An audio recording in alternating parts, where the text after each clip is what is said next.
So they go to all that close. 622-4911.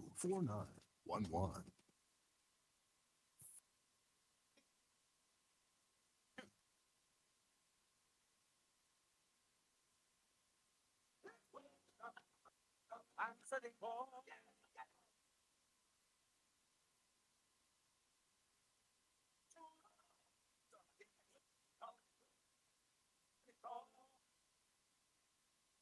This is a call to all the believers, all the natural born leaders, yeah. This call is for you. If you believe this place is a real place and you believe it have things to believe in still, then it's you that I'm talking to. You're fed up on the rules and the buying and the shooting and the killing and the states and the crime and the bloody corruption all the time. Oh Lord, what a crucial. Don't give up, don't give in, don't give up.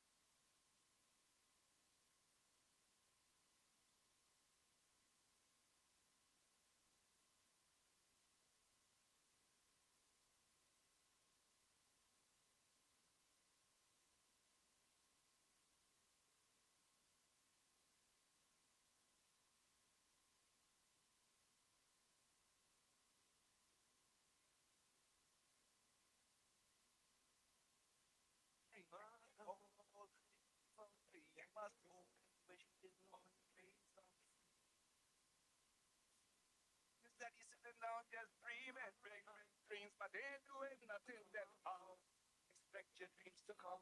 Eh? I know you're gonna find the hate and the fight, the law and the bad and the bully and the fight. Too much frustration, too much pain. Now you're afraid to dream again. You're jamming and you can't get through, and you feel this place has nothing for you. Don't give up, don't stop believing. Dreamers got to keep on dreaming. Answer the call. All the dreamers, answer the call. Beautiful dreamers, answer the call. All believers, dreamers got to keep on dreaming. Answer the call. All the dreamers, answer the call. Be a believer, answer the call.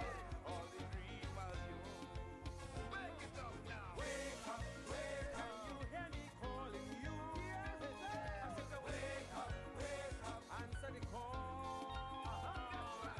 Wake up, wake up. Yes, it's you are talking to. I said to wake up, answer the call. Big up me reggae brothers, so making me call. Got some man stand with you, Jah no divided we fall. As the missing generation hunts us all. Corruption permeates in our brains all. Don't let the just thing receive the call. And pass the message on to one and all. A revival revolution, Trinbago stand tall. Answer the call. Young leaders, answer the call. Big dreamers, answer the call. Past their best and fall. Answer the call. Answer the call. Young leaders, answer the call. Answer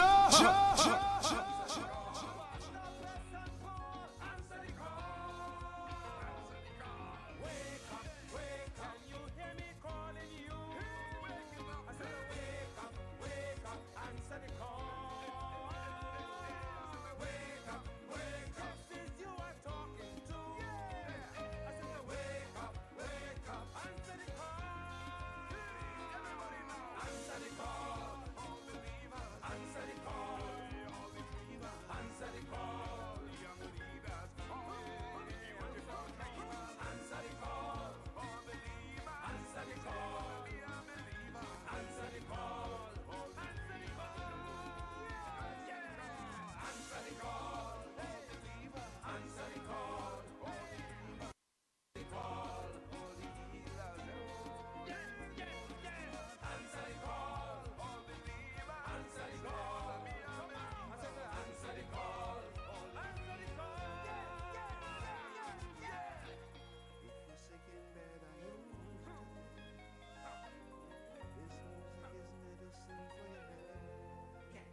Oh boy, oh boy, oh boy, oh boy, From oh your boy. TV Good to morning, your Trinidad and Tobago. Time check. Yes, for those of you that are online live, time check. Yes, it's 17 minutes.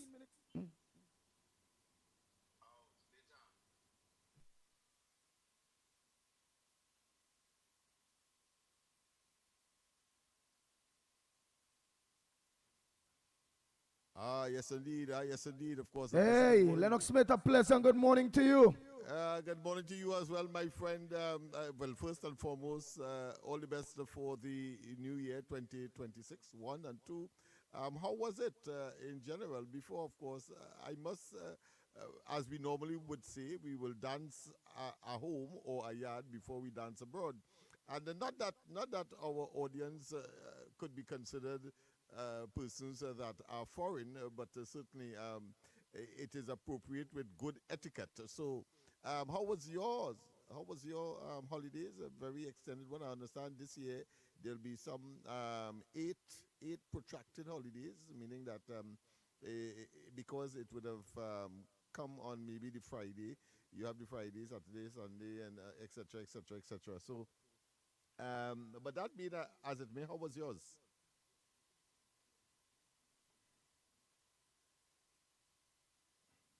Andy? Yes, yes, yes. I'm here, Lennox Yeah. Smith. Yeah. So I thought when you went to space or something, because you went silent. I don't know if you're trying to keep some secret and I exposed it. Nah. How was your holiday? Oh boy, oh boy, oh boy, oh boy, oh boy. Let me say a pleasant good morning, Trinidad and Tobago. Time check. It's about 19 minutes past the hour of 6 o'clock. And you're listening to the Ground Report on 91.1 FM Talk City. And on Real Media TT Facebook, Real Media TT YouTube. Corridor Transformation. Not forgetting 648 TV.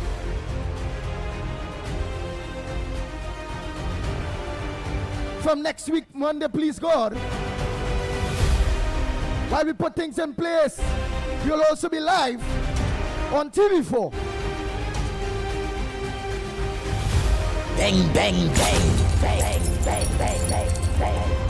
The Ground Report with Mikey K.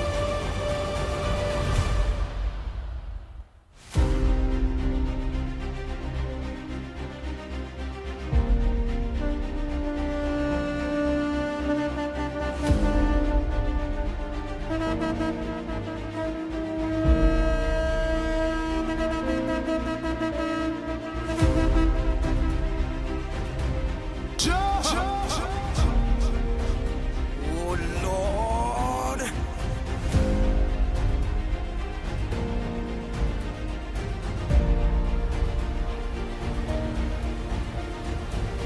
Nice. I must say a pleasant good morning to all maxi taxi drivers, PH drivers, bus drivers, truckers. A pleasant good morning to each and every one of you. It have been long. And as for those of you that are picking up on 91.1 Talk City, don't forget to spread the word. For those of you that are online, don't forget to let each and everyone know that cannot pick us up on the social media platforms or was not picking up on us on the social media platforms. Let them know they can be in the comfort of their vehicles now without having to go on YouTube or on Facebook. That they just have to switch that dial to Talk City 91.1. That what we talking about. For those of you that are looking on Talk City 91.1, are you hearing us loud and clear? For those of you on social media, are you hearing us loud and clear? Bang, bang, bang, bang, bang, bang, bang, bang, bang.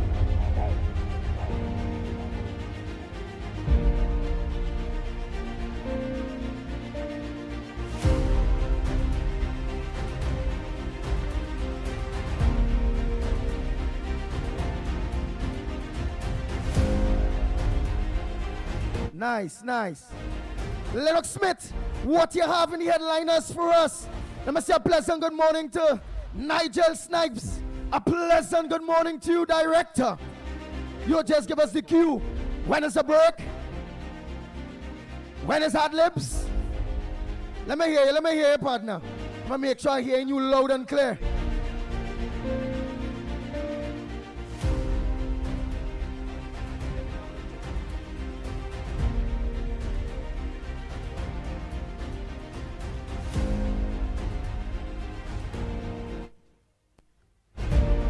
Lennox Smith, you hear me right? Yes, loud and clear, my friend. And he was asking you if you are hearing him loud. Oh, And go you ahead. have not yet responded, just as to my question earlier. Right. So we'll just have to raise the your. Oh, I can do that on Are my you, side. are you hearing me loud and clear now? Yes, I'm hearing you. Nice. I'm hearing you. So I might just have to raise the volume. Your intake. People, of course, don't be too perturbed. This is, of course, tweaking time. It's the first day in this new environment. We are at, of course, 91.1 Talk City. And, of course, we are on television as well. No, from Monday. Television will be from Monday coming. Next Monday? Yeah, Monday is it? coming. Okay, okay. Well, it is not preemptive at all. I think you better be forewarned rather than. So, of course, so take it as a forewarning that we will be on television as well from next Lennox Monday. audio is low. So I will have My to. audio? Yeah. So on that side, I'll have to raise your audio on. Okay, I'm turning him up. Yeah. All right. Yeah. Better now? This talk is social media is who now tell me that. So say go ahead, you go ahead now. Let me hear. Yes, indeed. So I was just making the point that we now on television as well, but of course not today, next week, Monday. And this is a new environment, so therefore we are going to have some initial glitches, but we are going to iron them out as these ruffles come from time to time. But that is, of course, is expected with the technology that we have at our disposal. And, of course, it is normal for adjustments to be made in human circumstance. And this is no exception. So, people, if you are getting little glitches here and there, well, just chalk it up to that fact that we have just moved, and today is just the first day, the inaugural day, the commencement date, the initial program of the ground report on of course 91.1 Talk City, and of course on next week we will be on television as well, simulcasting or simultaneously. That being as it may, you asked you a question earlier on about your own fears or your volume very low. If you could raise Lennox mic again, or or they may be able to raise it in. He's very loud on my end. Very loud on your end. Very loud. And I'm speaking loudly as well. All right. Into the mic. Oh boy. Yeah, we all hearing him there online, right? But very low. Still hearing him. All right. Well, as I said, we are in the process of tweaking, so bear with us if there are some deficiencies that is expected, as I say, both in terms of technology and of course, individual is a human situation. That being as it may, of course, I asked the question earlier. I suppose you would have gotten it in silence, even though I was very reverberating on this side, very loud on this side. But I asked how you spent your days, the holidays. Very long time. We have not. We didn't have a chance to meet physically, but of course we have been, of course, talking about the excitement associated with the new dispensation that the ground report would have been subjected to, and of course today is a manifestation thereof.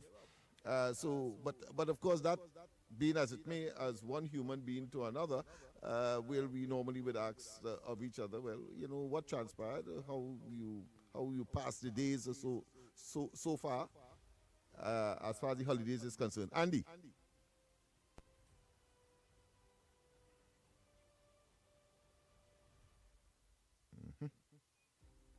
Right? It appears that he probably didn't hear again. All right, that being as it may, I'm sure that you out there are listening well tuned in. Well, what are some of the headlines today? Well, of course, I think the one that is making the news, and don't vex with me, I'm a eternal, or should I say, fanatical patriot, and therefore, of course, all that what is happening, of course, geopolitically in the hemisphere, out of the hemisphere, and beyond. Well, of course, we on the ground report, and I speak when say that we are ultra patriot. I think the term is called jingoism, where you are ultimate patriot, and we believe that all what is happening should have some benefit, or what we can take away as far as benefits to Trinidad and Tobago. After all, we in this space, 1.5 million people, clearly would always want to make certain that we get the best for ourselves. And so the geopolitical circumstance, of course, you would have known that what on the 3rd, which would have been what, two days ago, well, of course, in the wee hours of the morning, the United States struck on Venezuela, and of course, the result of that is the capture, or some prefer to say, being very diplomatic, the arrest of Maduro and his wife. They are now, of course, in the United States, and today at around noon, their time in New York, they will be arraigned, meaning that they will be taken to court and then answer, I think, about 4 charges of each of which has some kind of multiple areas to be considered as far as the law enforcement authorities there is concerned. But so that is the major thing. But what the fallout of that for Trinidad and Tobago? What is the benefit of that in Trinidad and Tobago? Well, I hate to say, as I normally would, but of course, in a sense of extreme gratification, frankly, that we told you so. And wise, of course, we were talking, the fight against drugs, the blowing up of boat vessels, and so on. We did say on the ground report that it would be a waste of resources, let me put it that way, and time, if the Americans would have moved out of the region without making certain that Maduro no longer is at the helm of Venezuela's affairs, and for obvious reasons. And the reasons have been so obvious, where we express our deep concern that the persons who ought to have known better, meaning that leaders, former leaders, whether CARICOM or otherwise, could not have seen that and understand that Maduro is the genesis, the cause of the problems of the region or of the hemisphere as far as destabilization is concerned. And we said that in uncertain terms. And therefore, it will be surprising if the Americans simply did that drug initiative, so to speak, anti-drug initiative, anti-drug gang initiative, and simply left. So we said that while, of course, it is not diplomatic for not even the leadership of Trinidad and Tobago, the Prime Minister of Trinidad and Tobago, the Honorable Kamala Prasad Bissessa, to go beyond what is being told or what is being said, the narrative that's being said coming out of Washington.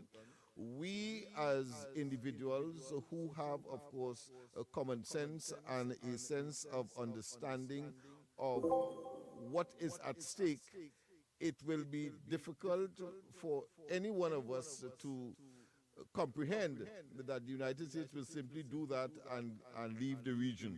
Well, of course, 2 days ago, the reality has struck. Of course, again, the present government in Trinidad and Tobago has made it very, very clear that they will not part and parcel of that exercise, even though, of course, prior to that incident, the administration has said through the Prime Minister and other spokespersons that there that they support the effort of the Americans from the perspective of getting rid of the drugs and the guns, and therefore assisting us vicariously to address our own domestic issue as far as crime, criminality, gang warfare, people trafficking, and of course drugs and the cartels that may from time to time, if not directly in Trinidad, but traverse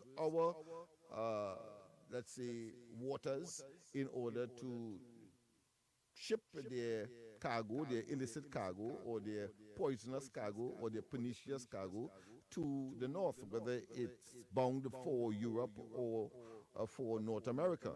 So we have been realistic, and it is important that we understand that whilst the officialdom would take a particular official position, we who have a responsibility in social media, of course, and the fourth estate of Trinidad and in Trinidad and Tobago, we must be, of course, pragmatic and realistic. And therefore, of course, what transpired 2 days ago in Venezuela, the attack, the strike, and of course, the eventual, of course, extracting of Maduro and his wife, and then, of course, depositing them in the United States for to answer these 4 charges is no surprise to us, but it ought not to be to you. But I think another development had taken place during the course of the discussion, quite apart from the intent of the United States, and that was whether or not the allies, the friends of Venezuela, the friends of the Maduro administration, will come to his rescue.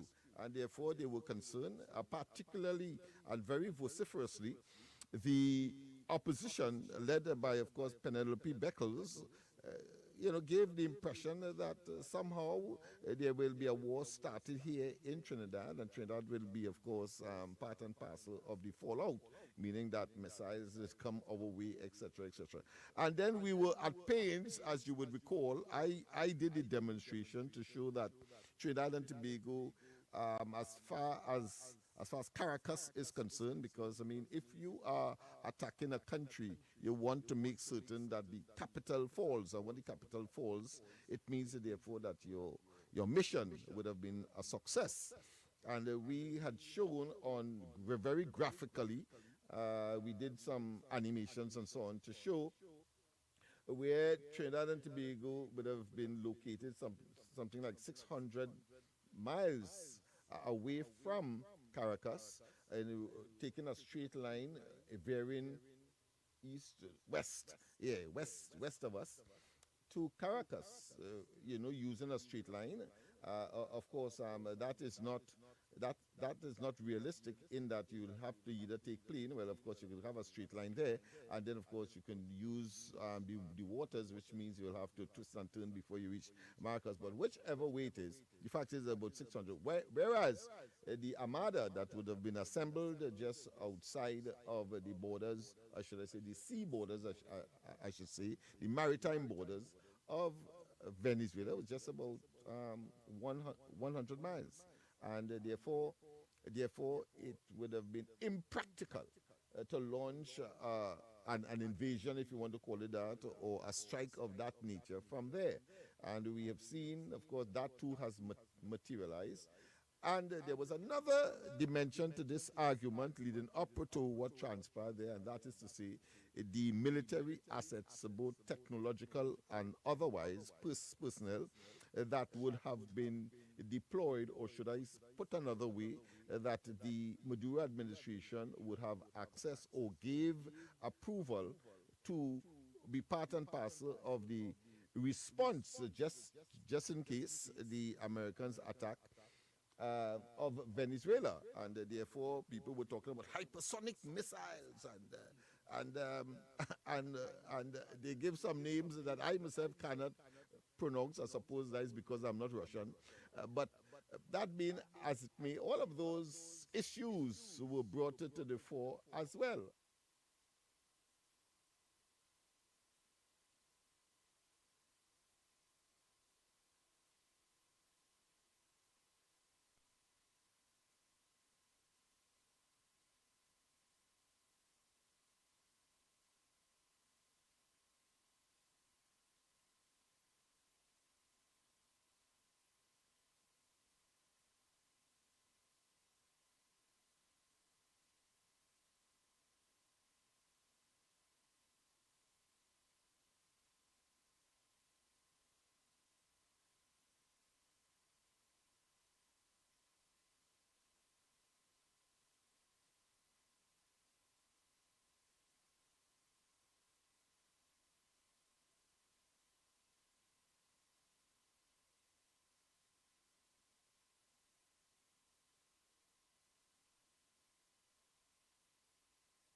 and hairy-fairy, illusionary dispositions that really and truly has no place in such serious activities. You're talking about the loss of lives, we are talking about invasion, yes.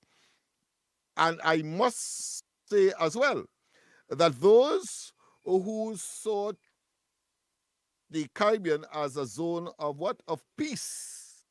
I wonder if they are now rethinking their position. And they ought to, because we now have the Caribbean being a zone of peace, having regard to the fact, as we have said on this program, that it was Maduro who was the genesis, who was the author of all of the issues and the developments and the various activities, whether it be on the question of the deployment of military assets, or whether it be the destabilization of the region, all of that. We said in no uncertain terms it was Maduro. If he had at least lived up to the democratization or the reverting to democratization of Venezuela in terms of his commitment by way of promise to Biden, a previous administration and president, as far as free and fair and free from fear elections is concerned, and the non-persecution of his own people. And we said that from the perspective that what would you account, who could give any rational explanation as to satisfy themselves as to the legitimacy of Maduro and his cronies or his administration when over 8 million of the citizens of Venezuela, a country that has something of about 27 million people, about 8 million left that country. What greater instability such a mass, sudden movement of people could cause to this part of the world? And I'm talking here about South America or Latin America, if one has to be more specific, and that of the Caribbean. How come leaders couldn't see that? And now that that incident has taken place, let's give you another prediction. You're going to see a reverse migration back into Venezuela as things pans out and as the Trump administration's policies and programs are effected for and within and in that country. That is what is going to happen. And I think by now, because we have an election that is to be executed on the 12th of this month, not too long from now, where that in Tobago, the presence of that radar, for example, created a stir, a political talking point that has now been muted. I see that persons who were very vociferous prior to the ultimate incident, which of course is the capture of and the depositing of Maduro and his wife in the United States. What are they saying now? You notice they have gone silent, looking to get, of course, some kind of political mileage from other diversionary issues, but attempting to make us believe that they never said what they said. The level of panic that they would have created among the population of Trinidad and Tobago at one point in time. That the elections campaign for those who oppose the Fali administration, or put more specifically, the TPP, the Tobago People's Party, is saying that is on that basis that they are campaigning to remove the radar. Well, I wonder what's going to happen now. Well, I had made a joke. It was intended to be a joke, but of course, you can glean from it the seriousness and the nature of the issue involved, and that is Fali and the TPP would win the elections with 17 seats, even though there is only 15. That's to tell you how the victory will be for them. Because all of the opposition forces, particularly, of course, that of the PNM, have failed in the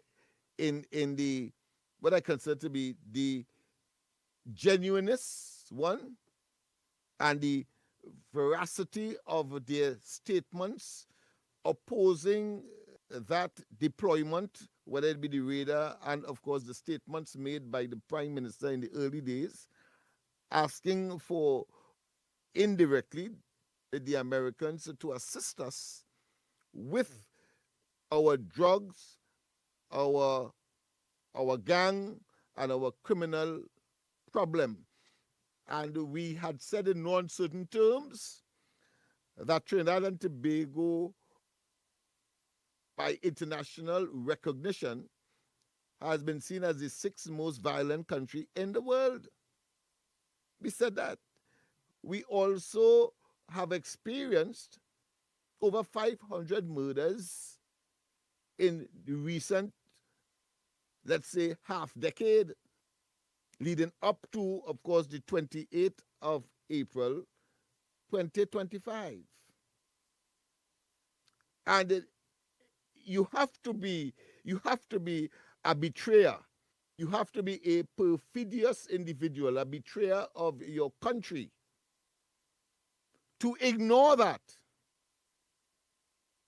And because you have a beef with the Prime Minister, the UNC, the coalition of interests, you will ignore that, hoping that the worst would occur.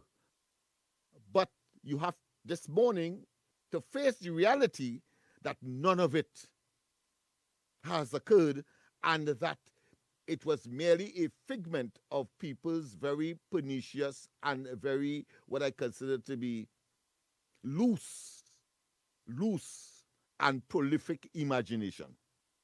That's what it has turned out to be. Andy, are you there? People, of course, we are getting a little going good, Lennox Smith. You go ahead by the time. as I said earlier. You go ahead by the time, And of Lennox course, Smith. that is par for the course. That is understandable. But of course, I am here, and I want to say at this point in time, all the best to all of the callers, all of the well-wishers, all of Trinidad and Tobago, all of the people in the Caribbean that are listening to us and at this point in time, and seeing me, of course, seeing us on social media. All the best for 2026. As far as Trinidad and Tobago is concerned, I think we are in a very, very optimistic place, having regard to what has happened in the latter moments of 2025. And of course, in the early days of 2026 days. So we have to understand now that there are people, probably, if we want to use a biblical reference, babes and sucklings, in other words, little children may be more acute in terms of their understanding and vision. And of course, why so you would see children as incapable of those kinds of far-reaching, visionary concepts, ideas, utterances. The fact of the matter is that if you are to parallel what the ground report has been saying, you can say that, yes, we may appear to be insignificant, but the reality is that Trinidad and Tobago is now a better place and moving forward simply because we predicted all of this. As far as those who were anti, those who were on the bandwagon of the zone of peace, I noticed that now that the Caribbean is now a zone of peace in real terms, they have gone definitely silent. It's an oxymoron, but I think it is very appropriate for the discussion as we move forward. So, what we said that Trinidad and Tobago will be in a better place if Maduro would have gone. And if, of course, the opposition in Venezuela, even though they have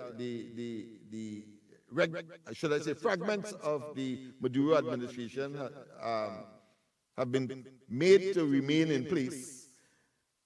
But whichever way, the fact is that Trinidad and Tobago is in a good place because the government of Trinidad and Tobago supported the right principles.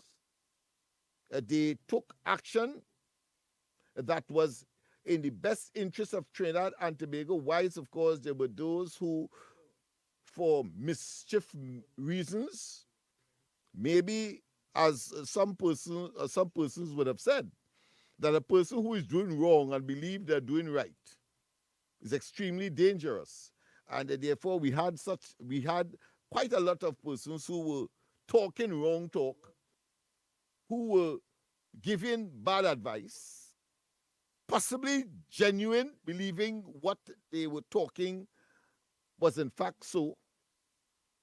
But at the end of the day, they have been proven to be wrong, and because of the influence they would have wielded at that point in time, at that point of expression, at that point of the intersection of the various utterances that would have been contrary and averse to that of the present administration, the Prime Minister, and the government officials of Trinidad and Tobago in contemporary Trinidad and Tobago, and in the existential circumstance that we would have found ourselves, all of them have gone silent.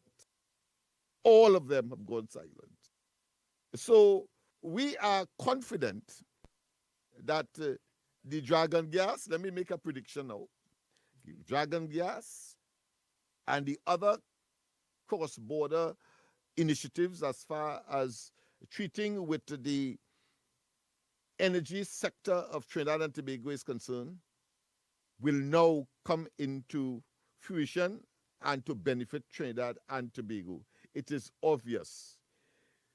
And let me say that from the perspective that the Trump administration will not see Trinidad and Tobago flounder when, of course, that situation exists. But more than that, the fact of the matter is that Europe is in a very dangerous state because of the cutting off of that lifeline of gas from Russia, consequential of the Ukraine-Russian activity. And so, because Trinidad and Tobago, whether advertently, whether by serendipity, whether by divine providence, God's intervention, we have the infrastructure to convert gas into something that is usable and that is required by Europe, the United States, and other parts of the world. And therefore, as the Trump administration... But Lennox, yes. Exhibit. Lennox. Yes, okay. Yeah. I just heard you mention about I'm talking by the time. I just heard you mention. I just heard you mention Europe in trouble due to that gas or gas lifeline when it coming to Russia. But I also saw the honorable. Well, I wouldn't say. I also saw President Donald Trump on Air Force One doing an interview mentioning that Colombia looking at Colombia, he also mentioned about Ukraine. He also mentioned about Ukraine and Russia. He also mentioned about Greenland and the importance of Greenland for when it coming to the safety of America. When it coming to the safety of America, he mentioned about all of those things.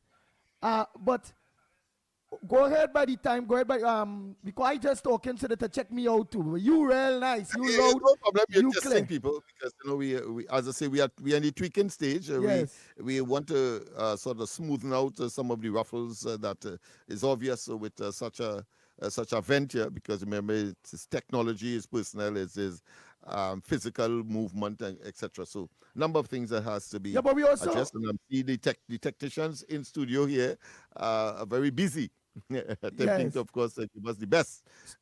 So I also, but we also put in consideration that America mentioned that Caribbean leaders was technically involved. It have Caribbean leaders that are involved with Caribbean countries, even if they ain't paid down as leaders. Caribbean countries are involved in that whole issue when it coming to that whole drug running, narcotics running thing. The indictment. 4 of them, in essence. One, of course, export of narcotics to the United States, running of guns and so on, machine guns, etc. And there are 2 others that have slipped me, but I could always get that is not a problem. The thing about it is, yes, he did.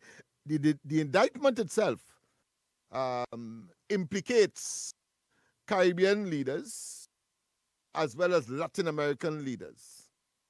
And I wait with bated breath to witness, the different building blocks in specificity, what these indictments will bring to the fore, and it will, of course.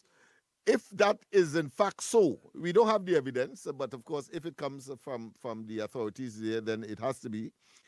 But we cannot be let's say, prejudgmental or judgmental. But I want to say this, that if it is so, it means that we will understand why some of the Caribbean leaders have been bellowing and asking unrealistically for the Caribbean to remain a zone of peace, and never process, criticizing, condemning. But let me ask you something, Lennox Smith. While they want to hear me talk there to do their tweeting on that side, well, we are seeing on social media. In social media, some news will be fake news, some news maybe will be good news, some news will be fake news, some news will be good news or real news. But you're seeing whereby on social media they're putting up 1 or 2 Caribbean leaders as America will be interested in these particular people. What's your thoughts on that? Well, I would expect that. Social media will go a buzzing, but as I said, I can't wait for the actual exercise to take place and unveil in the various courts that would be addressing or adjudicating on these matters. Very, very interesting times. And again, it does not take away the fact that one has to, now that we know that, one has to say, well, some people were, of course, attempting to defend it turned out to be the indefensible, or people were looking to save their own skins by asking and vociferously insisting that the area remains a zone of peace in the face of all of the reasons one can bring that it is as a result of the conduct of Maduro and his administration that has created the instability and therefore the migration out of Venezuela, over 8 million of their citizens, that has created havoc and all kinds of economic, social, and other cultural pains that we have seen at least over the last 2 years across the board. So I I will be waiting very, very patiently. And a very good observation that the social media, as based on what you have asked, will be a buzz, would be speculating, etc. But as I say, we on the ground report, we like to verify, certify, and therefore the veracity of what we have to say could never be questioned. So we wait. Okay, so gentlemen, we heading up to the news. News. At Oh, 7. okay, great. Yes. So people, we pause for the news, and when we come back, more.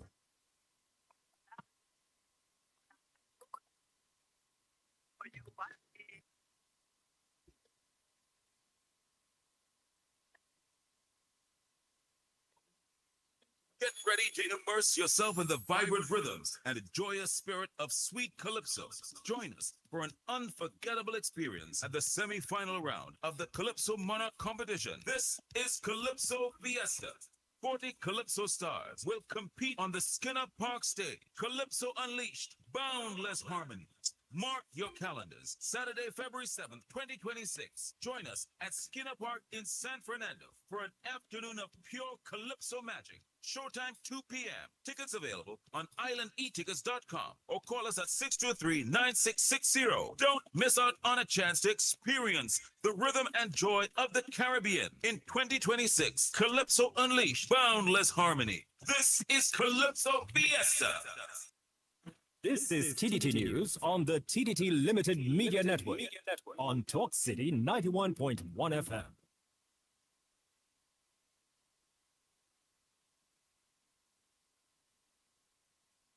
Good morning. This is your TTT News update. I'm Sherilyn Lewis making the news at this time. Prime Minister Kamal Bissau-Bissau said that there is no crisis in Trinidad and Tobago, addressing Saturday's military operation in Venezuela, which led to the capture of President Nicolas Maduro and his wife. Mrs. Bissau-Bissau assured the public that what happened in Venezuela has nothing to do with Trinidad and Tobago. The Prime Minister stated that as Venezuela undergoes its transition, Trinidad and Tobago looks forward to deepening its long-standing friendship with the people of Venezuela and renewing cooperation. Mrs. Bissau-Bissau said she was asked about the U.S. indictment against Mr. Maduro and whether she was surprised that Caribbean politicians were implicated. There is no rift between the Ministry of Housing and the Housing Development Corporation. This clarification comes from Minister of Housing David Lee, speaking at a press conference on Sunday.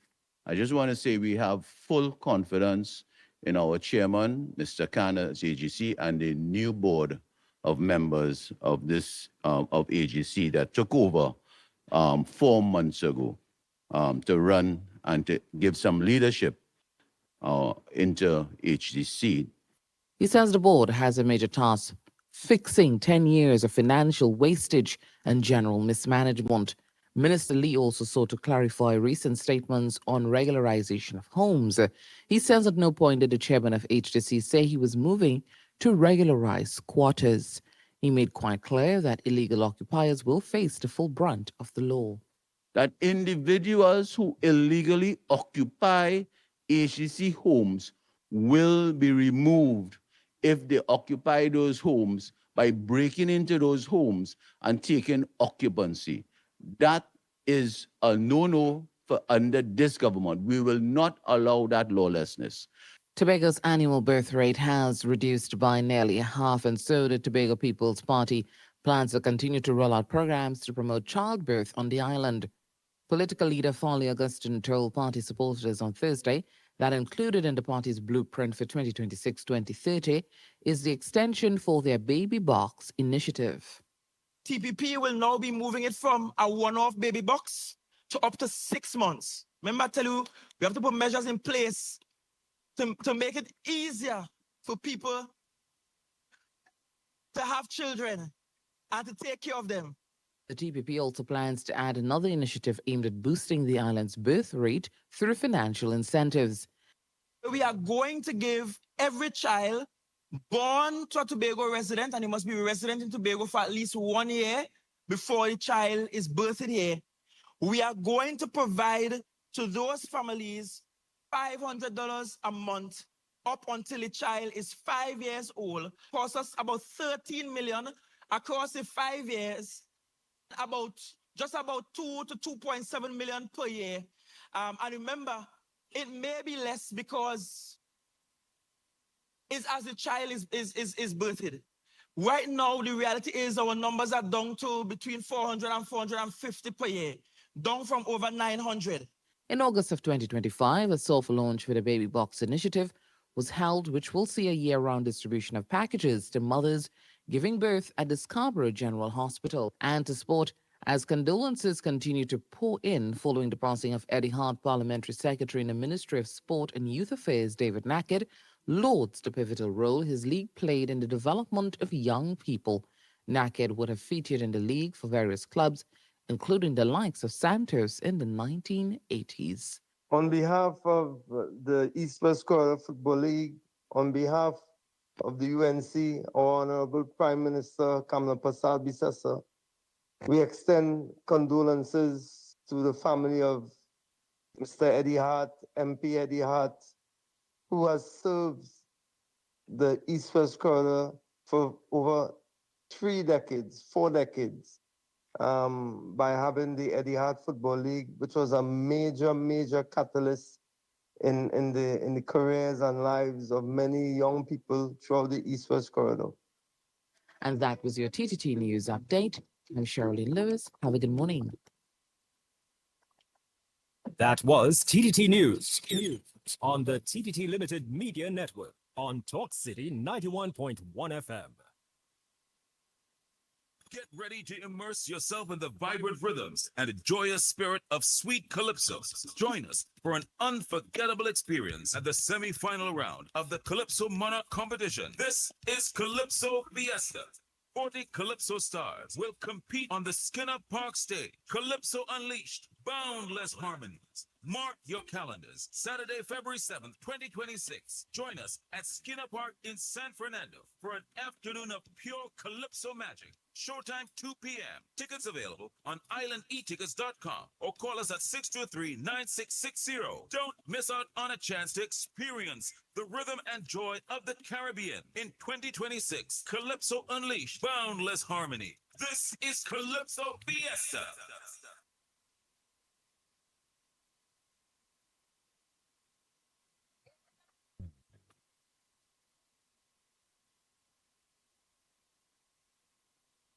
Just some information for the people in the outside public servants. This Christmas, your back pay can do more for you at PCU.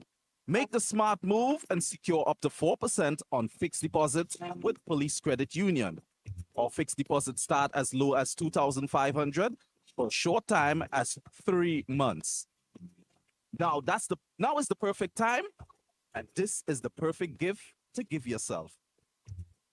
It's the opportune time to invest in growth and build real financial peace of mind. Don't miss this opportunity. This is a limited time offer. Your future is safe with us. Visit any of our locations and get started today. Police Credit Union. Your future is safe with us. Back over to the ground report. And of course, goodly gentleman, Mr. Lennox Smith. Yes, indeed. Yes, indeed. Of course. So welcome back. Welcome back. And once again, of course, I cannot, it would be remiss of me, in fact, if I don't regurgitate the fact that all the best to all of you out there. I hope that you had an incident-free holiday. I wanted to see that in my case, of course, I had a very traumatic one at the turn of the new year, because on New Year's Day, a member of the executive of my party, Love, is considered to be the first statistic as far as murder is concerned. Yes, at the corner of George and Prince Streets, and I mean that threw us into, a tailspin. Is something I wouldn't want my worst enemy to experience, because we were frolicking and we were planning. Of course, he was supposed to be the we fondly call him Fish, but Renwick Taylor, and I doesn't even want to. Sometimes I'm at a loss for words, just recalling that situation, but it has to be, because the message is that you don't treat with people, in such a crude and and devious way for one reason or for any reason at all, by of course snuffing out somebody's life simply because you want to maybe gain an advantage for whatever reason, and that is what transpired there. Very tragic. We will be making some statements on the corridor transformation tonight. We'll have a feature on that, etc. But go ahead, Andy. I see that you want to make you hear me loud and clear, right? Loud and clear. Loud and clear. Very good. What about this? You hearing this loud and clear too, right? Wait, you're playing something? No, I'm not hearing anything. You're not hearing anything there in this one. All right. Online will hear it. I'm hearing your voice. Beautiful, very, very crisp and solid indeed. You're singing like the Pitbull. All right. Ready to So are you hearing? Are you hearing this? Just now. Bang, bang, bang, bang. Oh, yeah, the bang, bang, bang. Yes, bang, bang, bang. Oh, so you hear the bang, bang, bang. So you ain't hearing the background. You ain't hearing the background. No, well, if it is playing, you hear it because I can't. I could confirm that I'm not hearing anything. Right. I'm hearing Ja, and of course it reverberates. Ja, it's echoing. All right. So as was state, I suppose. What about now? People don't. What about now? What about now? We testing. We are testing as well. People. Nothing. All right. Yeah, well, Trinidad and Tobago, the lines are open. Yes. While I will get that aspect sorted out, the lines are open. And the numbers to call 225-6644, 225-6644, or 239-5120, 239-5120. Let me say a pleasant good morning to each and every one of you that are locked on to us on Talk City 91.1 FM. For those of you that are on social media, whether it be Marilyn, Boudram John, Deborah, hey Krishna, pleasant good morning to you. Glory, all of you. Good morning. Let me take a first call. Let me make sure that this person through. Go ahead, caller. Pleasant good morning to you. Good morning, Andy. Good morning, Lennox. Andy. Good morning. All the best. I had the enthusiasm of Lennox Smith in buying Captain Bag. Because right now, America ain't control nothing in Venezuela. All they have is a blockade offshore. Delcy Rodriguez in charge. And she says certain things.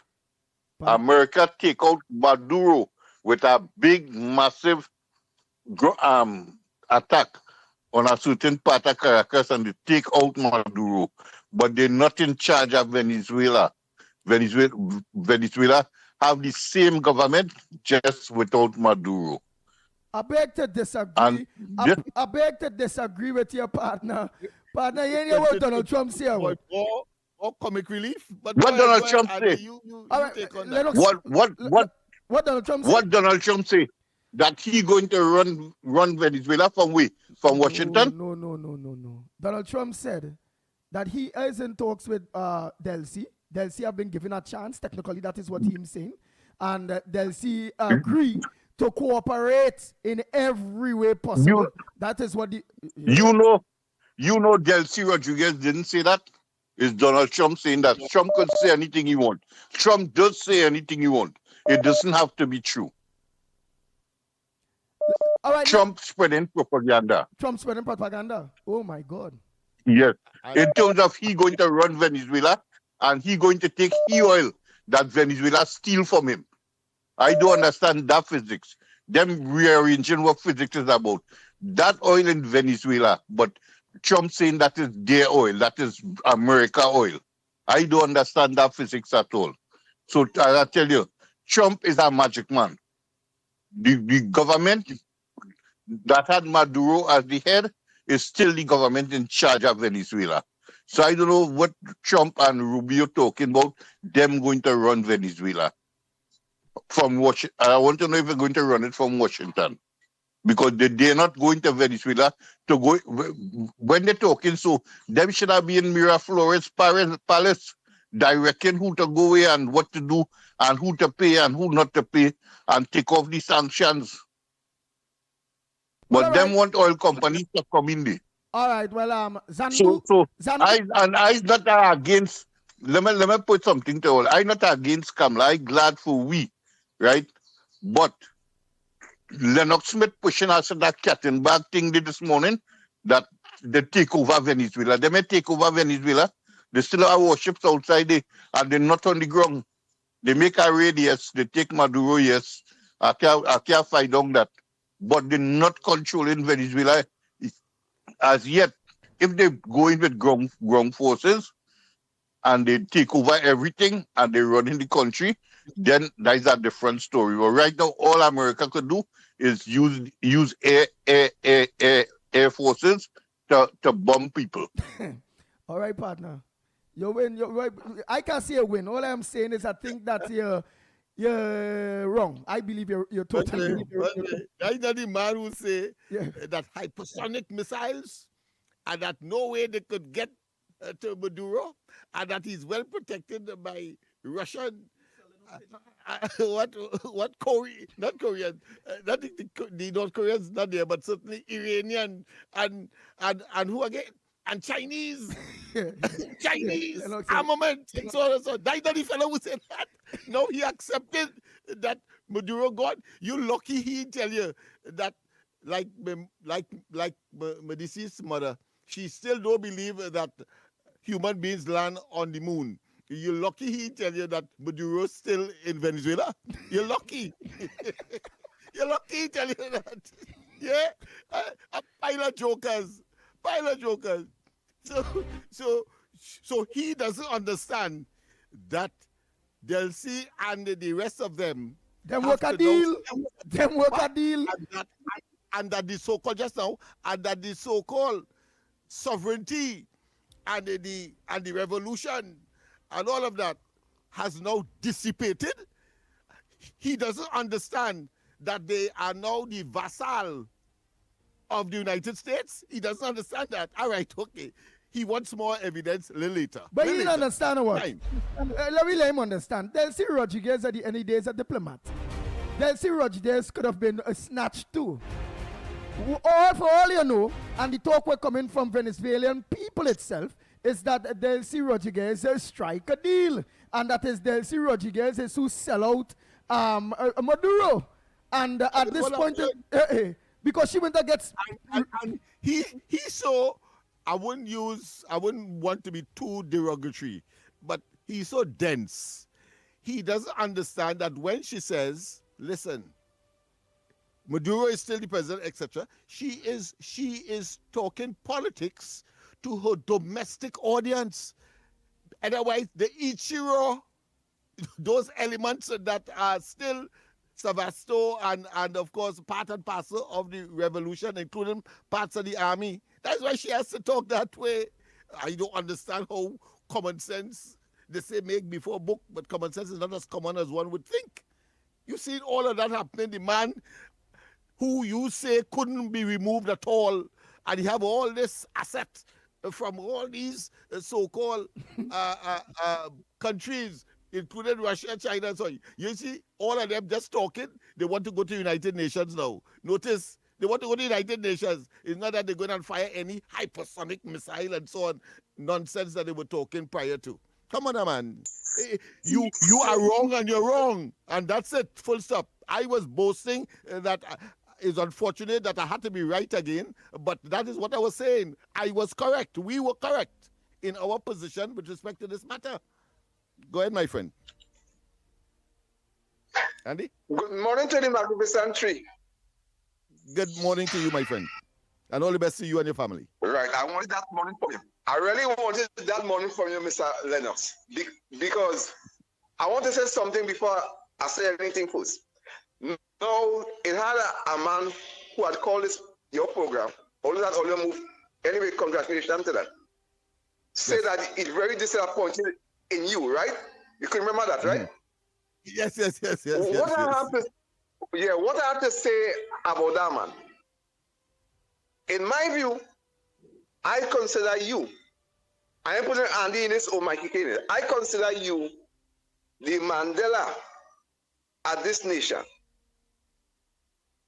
I consider you as a German man who make the antibiotic for people.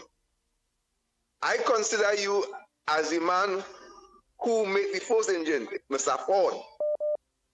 Why I'm saying that? God has put certain people in certain place. And if a man listen to you, Mr. Lennox, and he realize the greatness in you, when I listen to the words you just use, when you speak, it does amaze me to know that a black man from, let me say, Lavanti, in them kind of area then, could be like this. And I know it not just where you learn that. I know God give you that gift. Because people don't just come also and be like that. That's why I will tell you, you like the Mandela, right? I know Andy and them will accept that too. Because Andy, them ain't no stupid people. They will know what you are. They know you more than me, right? But listening to you is a joy in my ears to hear all you speak. I learn a lot every day, and I just look forward to hear you speak, because you're one man and not really biased man. You just go with the truth. And when people listen to you, they will, if they go down deeper, they will see you are speaking just because you love UNC. Or you are like this one. You just come up with facts and show people why you like that. Mr. Lennox, you will always be in my heart as one of the greatest persons we have in Trinidad and Tobago, right?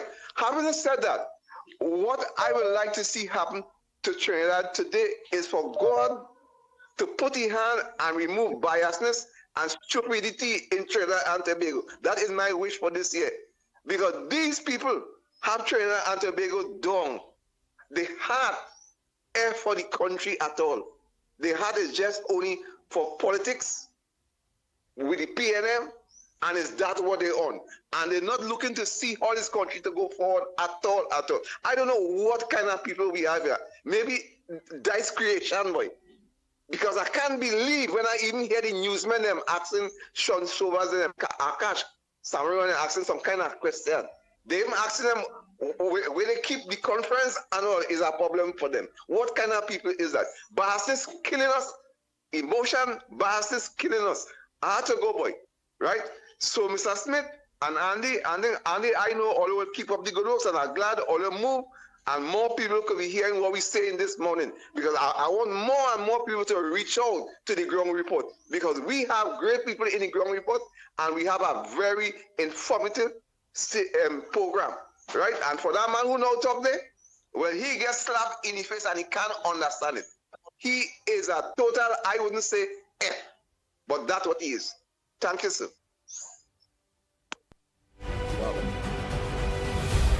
Wow.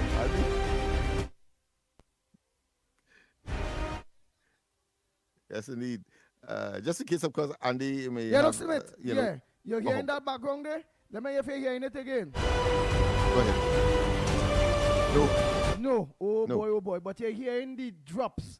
You're not hearing the background. So, Gerard, if you can give me an assistance with that.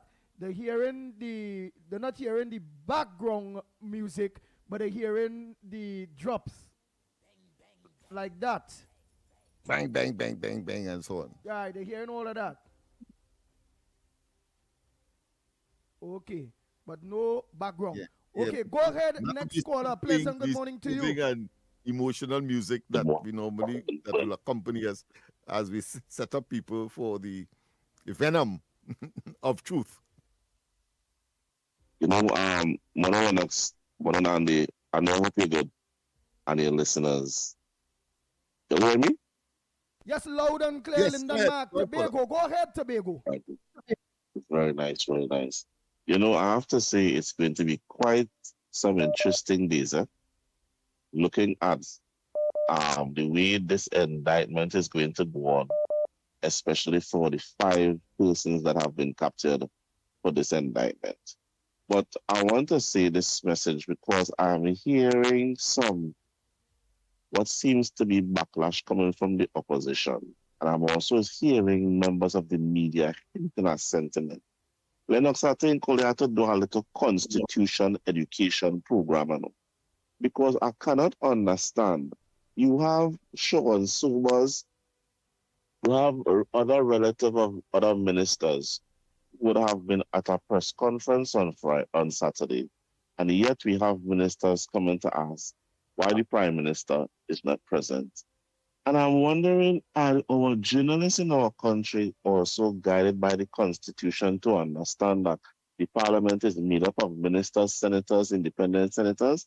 Or is it that everybody just pounding one woman to put pressure on the woman? Sometimes I listen to our media and I'm really wondering if these people really have a bachelor's or master's in mass communications, or people just doing our work any way they want to do the work. You know? Secondly, and last, let us all have a mighty program cut out for you all for this year, you know, because already, let me tell you a little piece on the ground. Not only the saying Kamala Prasad is not being blamed for assisting the regime, but do you know it is already being said by certain persons in the People's National Movement that now that there is a move to change over the leaders in the CARICOM, that they have already started accusing the Prime Minister of sending members to smaller Caribbean states to influence them to say yellow is the code. I'm telling you all, we are going into some seriously interesting days. Yeah? Oh boy, all right, Yeah. all right. I realize So, that too, Lyndon Mark. I realize that too, Lyndon Mark. Yeah, so I'm just Yeah, but wondering the what is narrative wrong with that? because I have my party, and if I so choose, I can go to other islands and, of course, associate myself with small parties like mine, who may not have a ghost of a chance of winning an election, but we have a similar ideological position, and therefore we fraternize and we speak and we talk about, of right. course, developmental issues with respect to each one of the various islands, one to their own. And nothing is wrong with that. Okay. Next caller. A pleasant good morning to you, caller. Where you calling from? What's your contribution on the ground report this morning? Good morning, Andy. Good morning to Lennox. Ulrich, I'm man. calling from. Nice dress. Yes. Hey, Lennox Smith, look, Ulrich, nice dress. He always, wait. He back in the dance, you know. And he start off with you. Go ahead, Ulrich. Andy, I really wish you give us some time this morning. I'm begging for some time. You can't be too long. You can't be too long. You had to try to wrap up. I know. Yeah. Lennox, I want to say to you that I am not your enemy. You are still my brother. I love you very much. We just happen to have a different of opinion. I respect your opinion, and I wish you could respect mine also. As a matter of fact, Lennox, I know when we meet face to face, you go bust out one big laugh and we go hug one another because you don't know who you're talking to. As a matter of fact, I still have your jersey. Remember when you had the green wagon when you was fighting for a seat? I was supporting you. I was all with you on George when you had the office in George Street. I still wear your jersey up to today with pride. I've returned to George Street, so we are there on George Street. The same property, just that I return as an owner. Thank you. That is good news. Well, you will see me shortly. I'll pass and look for you. But at the same time, I wanted to bring it to you. I want to clear the air because some people like to take in my statement the wrong way. The disagreement that I have with the money that the rest on the drivers, I stand by that because I do find that it's right for us to support somebody who agree that the money that were being charged was too high, promise to do something about it. While we waiting, give a man accolade for giving the most ticket. And while we still waiting, double the fines and then come back Christmas morning with a fresh gift for us. We have us in a kind of tailspin right now and have the population uncomfortable. I'm not saying that somebody, if they commit the crime, they don't have to pay a fine. I am not contesting that. You have to pay a fine if you do wrong. I'm not contesting that. All I am just saying is that the fine is too high and the manner in which it was done was wrong. That is all. That is all my contention, you know.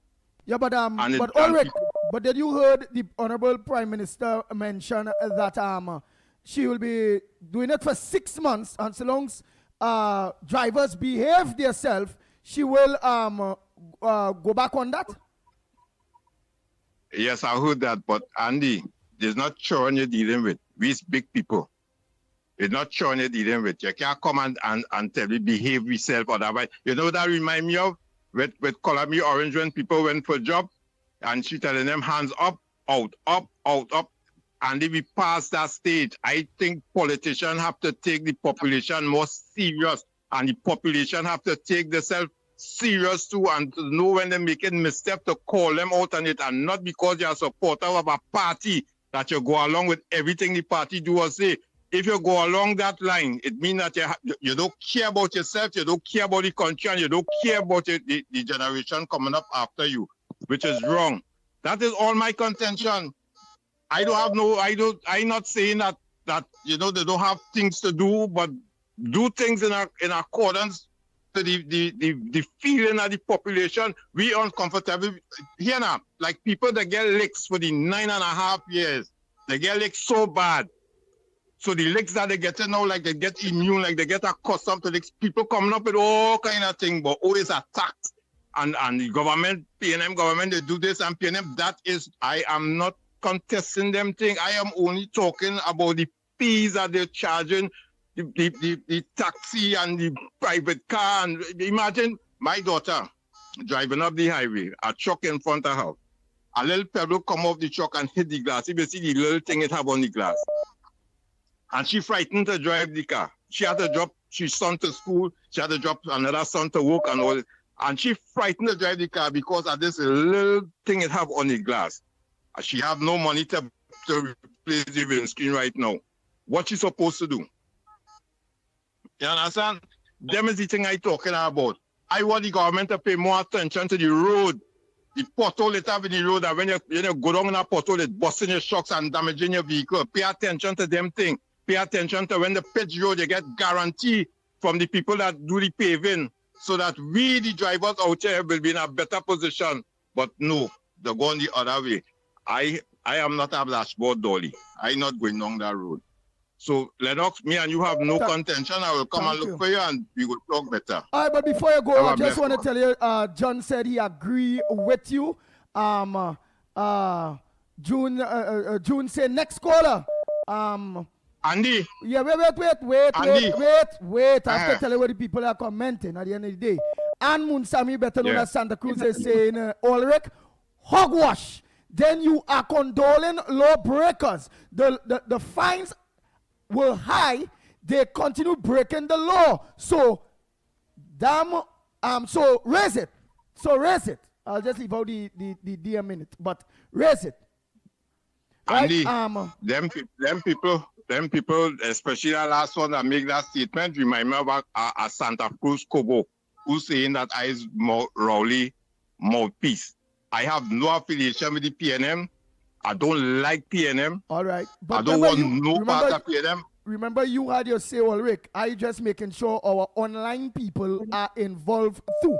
So you already had your say. So thank you very much. Let me just think where we're online is saying, because again, the interaction is between Talk City 91.1 FM, which they can call in. They can also log on to Real Media TT Facebook, Real Media TT YouTube. You know, some people shy. Some people may not want to call in because they don't want somebody to hear the voice and all those various things.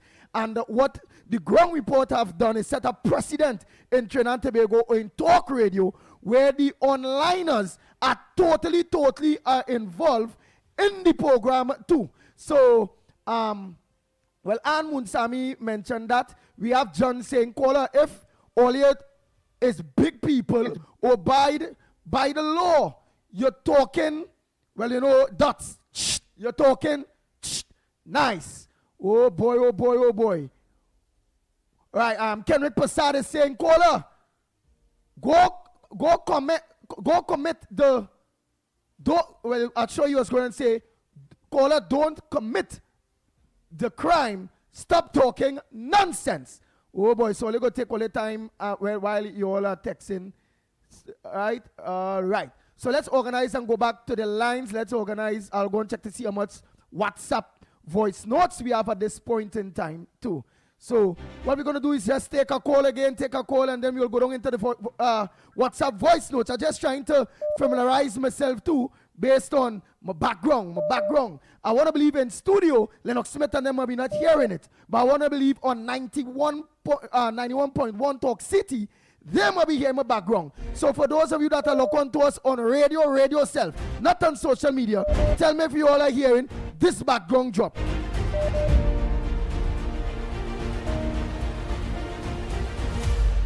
Bang, bang, bang, bang, bang, bang, bang, bang.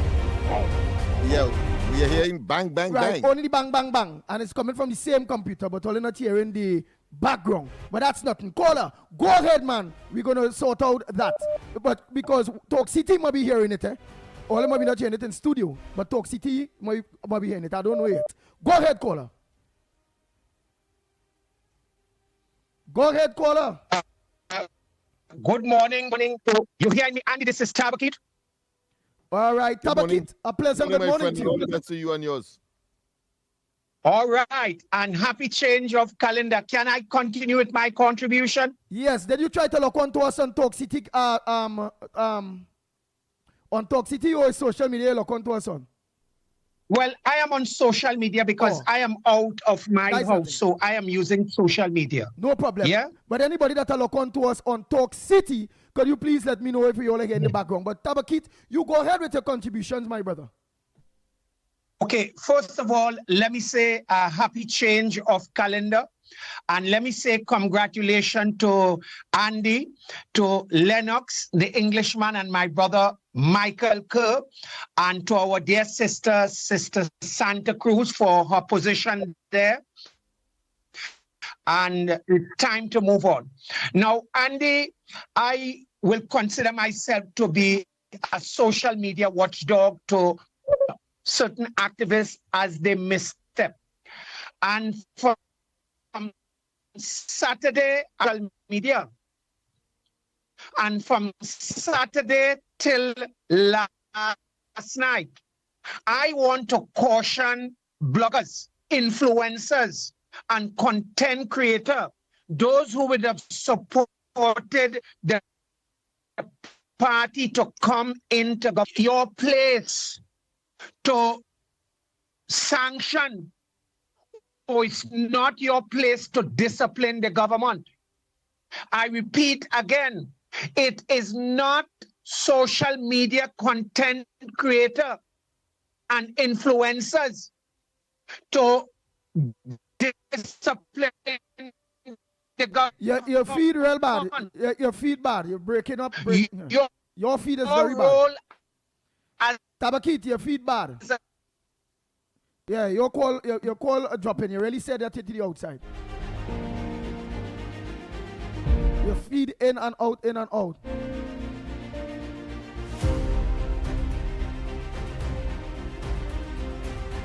Oh.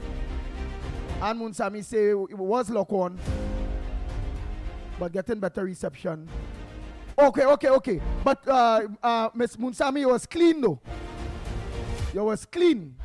When you look on, you were saying that's clean, but just remember you up in the north there, Talk City, you wasn't getting Talk City clear. The reception of Talk City not clear up there, which that will be worked on. For those of you in various parts of Trinidad and Tobago that are not getting Talk City 91.1 FM clear, as in reception clear, you're gonna get that soon. So what I last heard is management are working on that. So you all will get it clear soon. Nice. So let's take a next call. For a matter of fact, let me play some try to squeeze in some voice notes there quick too. Oh boy, everybody's involved. Down to the voice noters. Let's see. Right. Let's play. Good morning to you, Mikey Lennox. Nice. Oh boy. I was to take off that.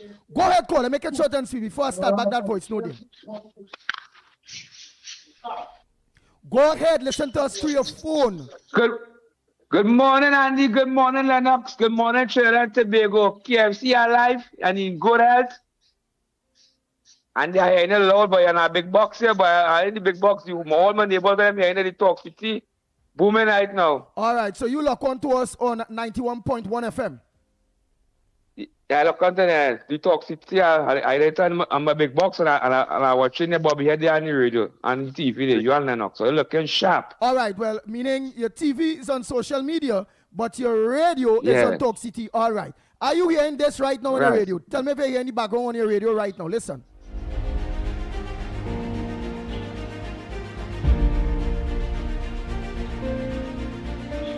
Nah. Bang, bang, bang, bang, bang, bang, bang, bang, bang.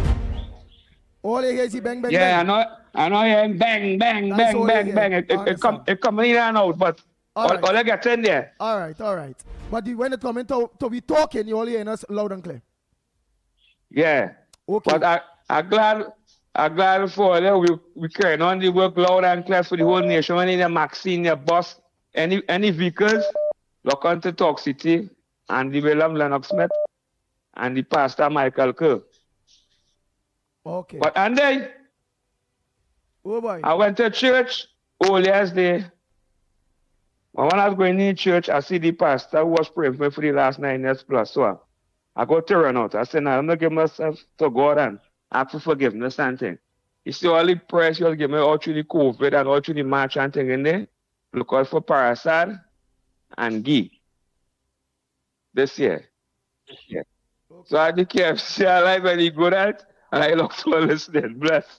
You is trouble, you know. You is real trouble. Let me take our next call. Caller, pleasant good morning to you. Where are you calling from? What's your contribution on the Gong Report this morning? Good morning. I'm calling from Granby and Sandy Grandy, a pleasant good morning to you. Go ahead. What's your contribution on the Gong Report this morning? Your front burner. Morning is it's love to everyone in the Gong Report. Lennox Smith, Andy Williams, Michael K. You know, especially at this time, I saw something on the TV during the holidays where Lennox Smith, one of his friends, was gunned down in town, and I want to send my, all the I want to send condolence to him and what they had experienced, because losing a life is so valuable. And well, our country is going good because we have the UNC running it, and they have the say, the only say in our country going right. They said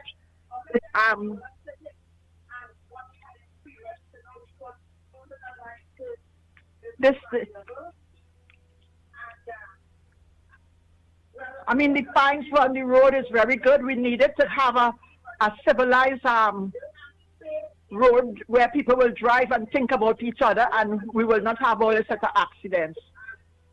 I share my love to everyone this morning because that love is there for us. We all need to put it out for each other and look at the UNC government and really what they're doing for us. They're making us a good country, Trinidad and Tobago. We seeing things happening in Venezuela. With Trump and Maduro, which is nothing to do with us really. It's showing the fact that our Prime Minister had nothing to do with this, and all this revelation has taken place, and the people will see more and more how truthful the UNC is.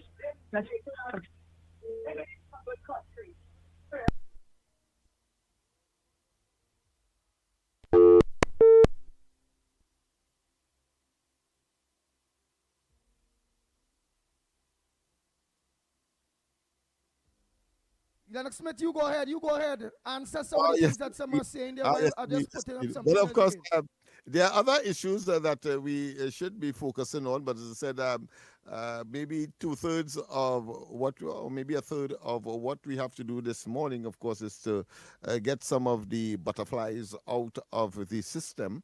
And that is a part and parcel of the objective this morning as the first day of the program for 2026.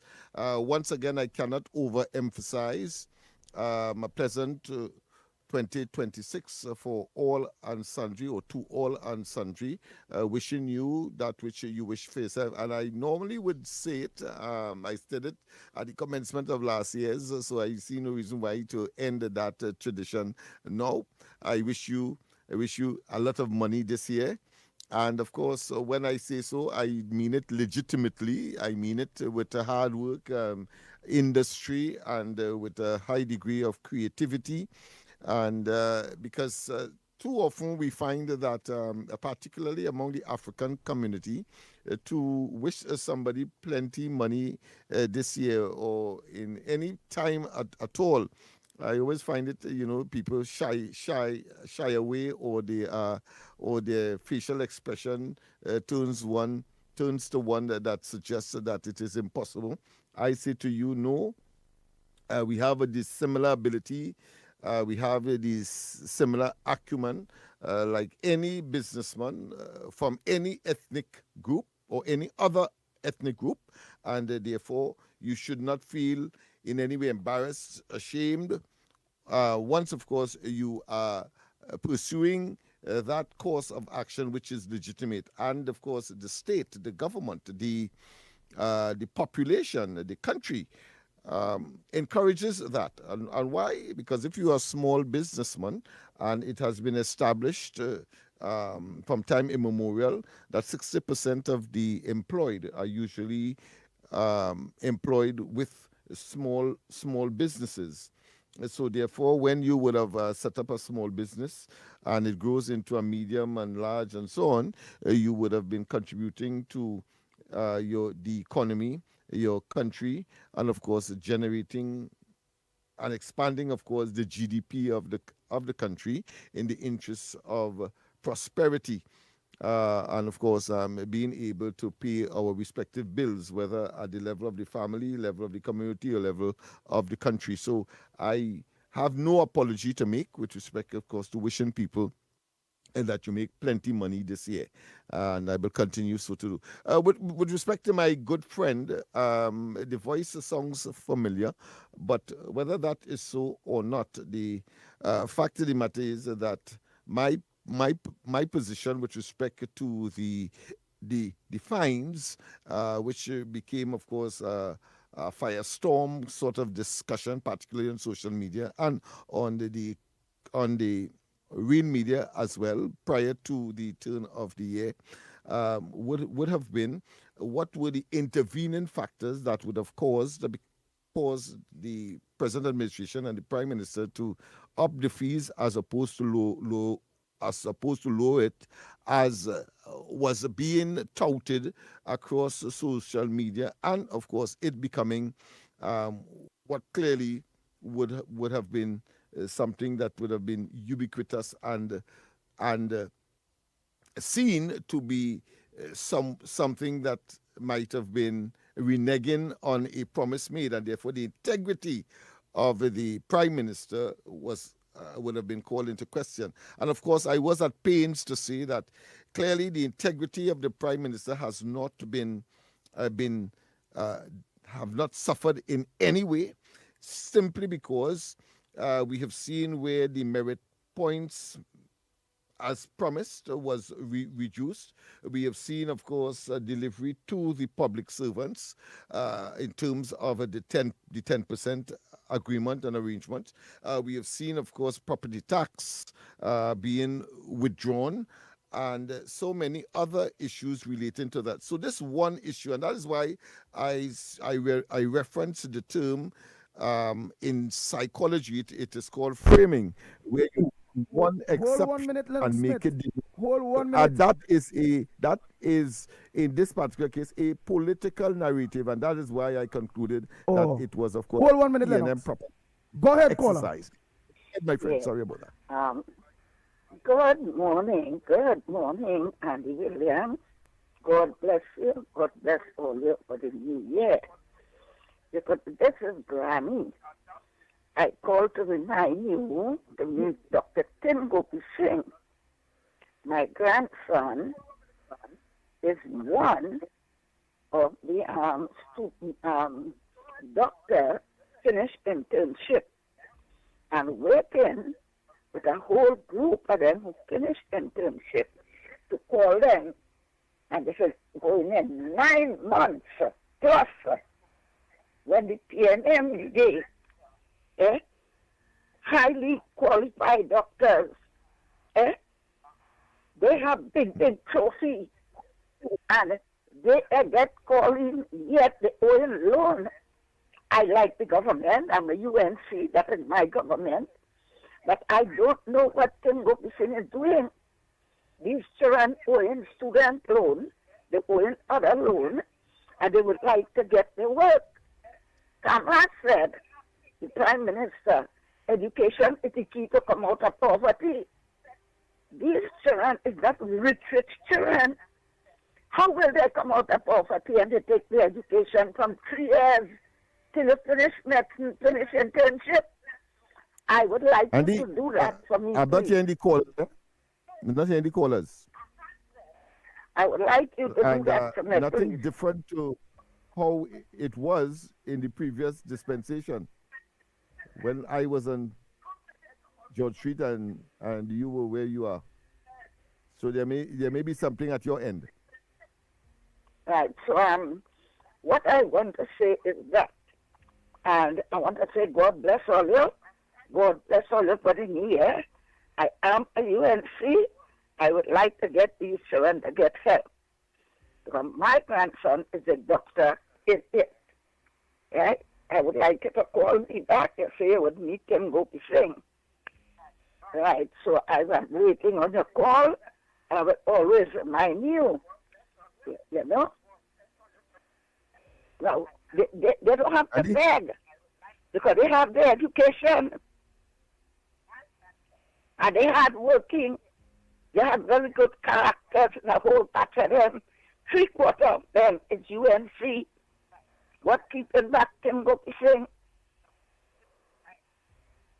Because I'm waiting this month. And if I do not let Tim Gopi Singh do something, I am a UNC. The UNC is my government. I will be in front of all the hotel with placard. I is the old woman granny, and the leader went to visit when he was commissioner. We get scratch bomb ban, and firecracker was under control. He said in Savannah, we went to get cruelty to animal. Visit didn't finish it yet. And now I cannot move to finish what I had to do for the country. So I would like you to help. Thank you very much.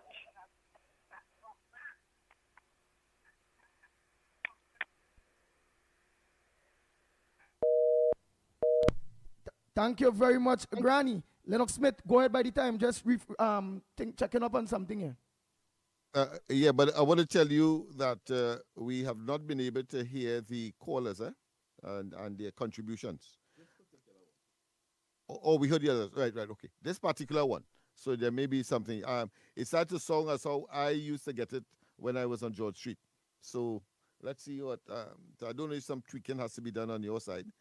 But that being as it may. The point I was making earlier, with respect, of course, to the caller who said that, of course, we are friends. Well, I want to tell him, I too have no animosity. I have no bad blood in my being.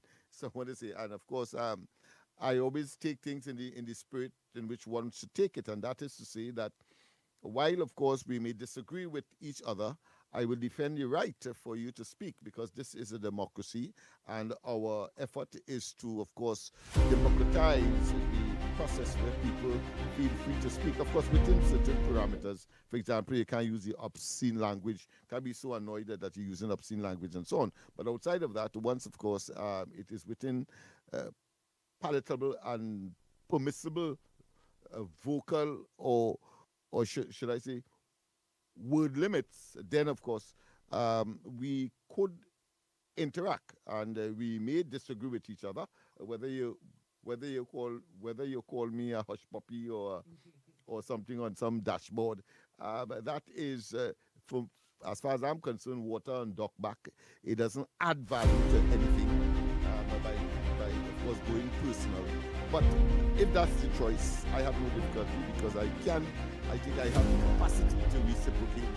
So once, of course, the other side accepts that, because they would have initiated the name calling kind of. But that being as it may, the point I am making is that, and I did that last time, and I think it is worth, of course, regurgitating now that this caller has brought up the issue, and that is, there might have been, I talked about the integrity of the Prime Minister still being intact based on all of the things before, and of course the psychological condition called framing, where of course you take an exception and make it the rule. But we also analyze the situation and recognize that if the Prime Minister increase rather than decrease, then there must have been some intervening factor or factors that would have created that position, having regard to her normal behavior. And we had isolated what caused that, and that is to say, the behavior of motorists on the roads.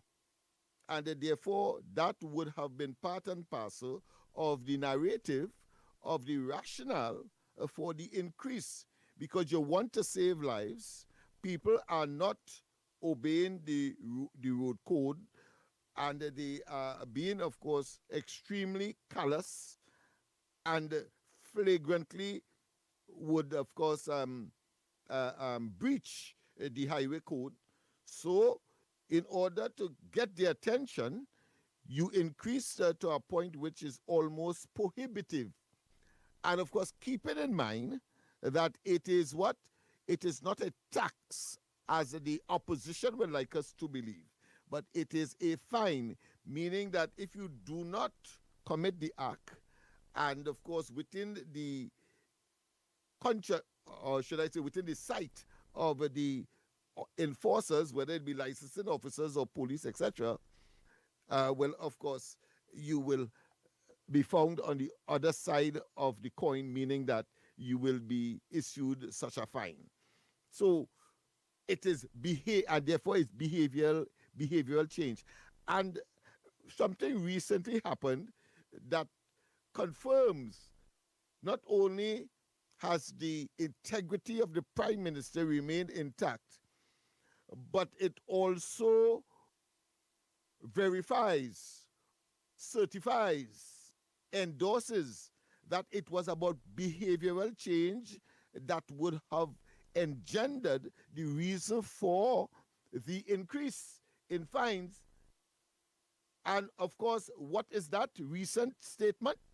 That after 6 months, if behavioral change remain consistent in terms of responsibility by the motoring public or those persons who utilize the road as motorists, etc., then it will be considered and reduced. So the integrity issue continues, of course, to be very valid. The whole question of the rationale for it, behavioral change, continues to be consistent and as permanent as the Northern Star.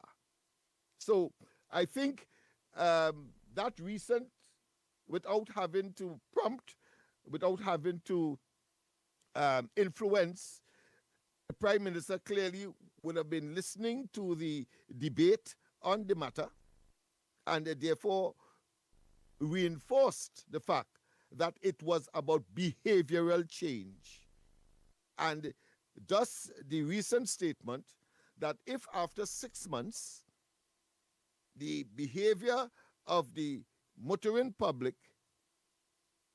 is of a nature that conforms to what is expected and accepted, then there will be a revision downwards of the fine. And that is the point I was making. So somebody to be disappointed in me for saying that, I think, of course, in my view, it is one that was either preemptive or one that was nestled really in someone who really wasn't listening to the reasoning I would have advanced as to why I could see the Prime Minister saying or acting opposite to that which she would have said, recognizing that her integrity has not been compromised. That is an important point that I would want to, of course, for the new year, bring to the fore, because we have had too many of these speculative things. And I want to say this, that those persons who,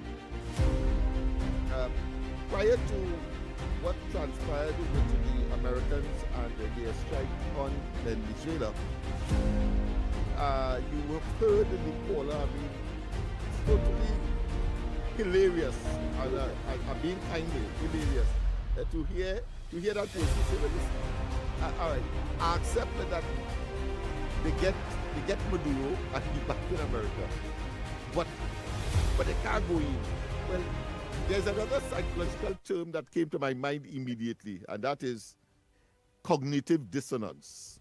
It's something like the fox and the grapes, you know. The fox couldn't get the grapes, so he said that it had worm in it, that it might be sour, etc. That is how I see that compromise of the very ardent position, having regard to the whole idea of what? Of hypersonic missiles and the efficaciousness of the Russians' war machinery and their equipment on the ground in Venezuela. The fact of the matter is that it never rose. And them used to give me a fatigue, used to, but I think these days they don't do it, but I think it's applicable here too. Because when I contested the elections under Love in 2007, and I lost, and there were several things that transpired. And of course, the rocket is my symbol, my political symbol for Love. He said that the rocket never got off the ground. Well, I want to apply that to this situation as well. That the fact of the matter is that you have to accept that the Americans have gotten their way. Yeah, they got full the stop. Way. They got the way. Yeah. Oh boy. So here it is. Let's organize and just play some quick voice. No. Are we going for a break now to come back? Master Control, you let me know when we going for that break. We're heading for the news. You're heading for the news? All right, well then let me don't play no voice note then. Yes. This is TTT News on the TTT Limited Media Network on Talk City 91.1 FM.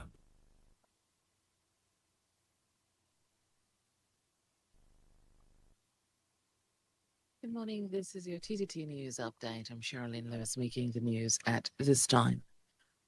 Prime Minister Kamala Persad-Bissassa said there is no crisis in Trinidad and Tobago, addressing Saturday's military operation in Venezuela, which led to the capture of President Nicolas Maduro and his wife.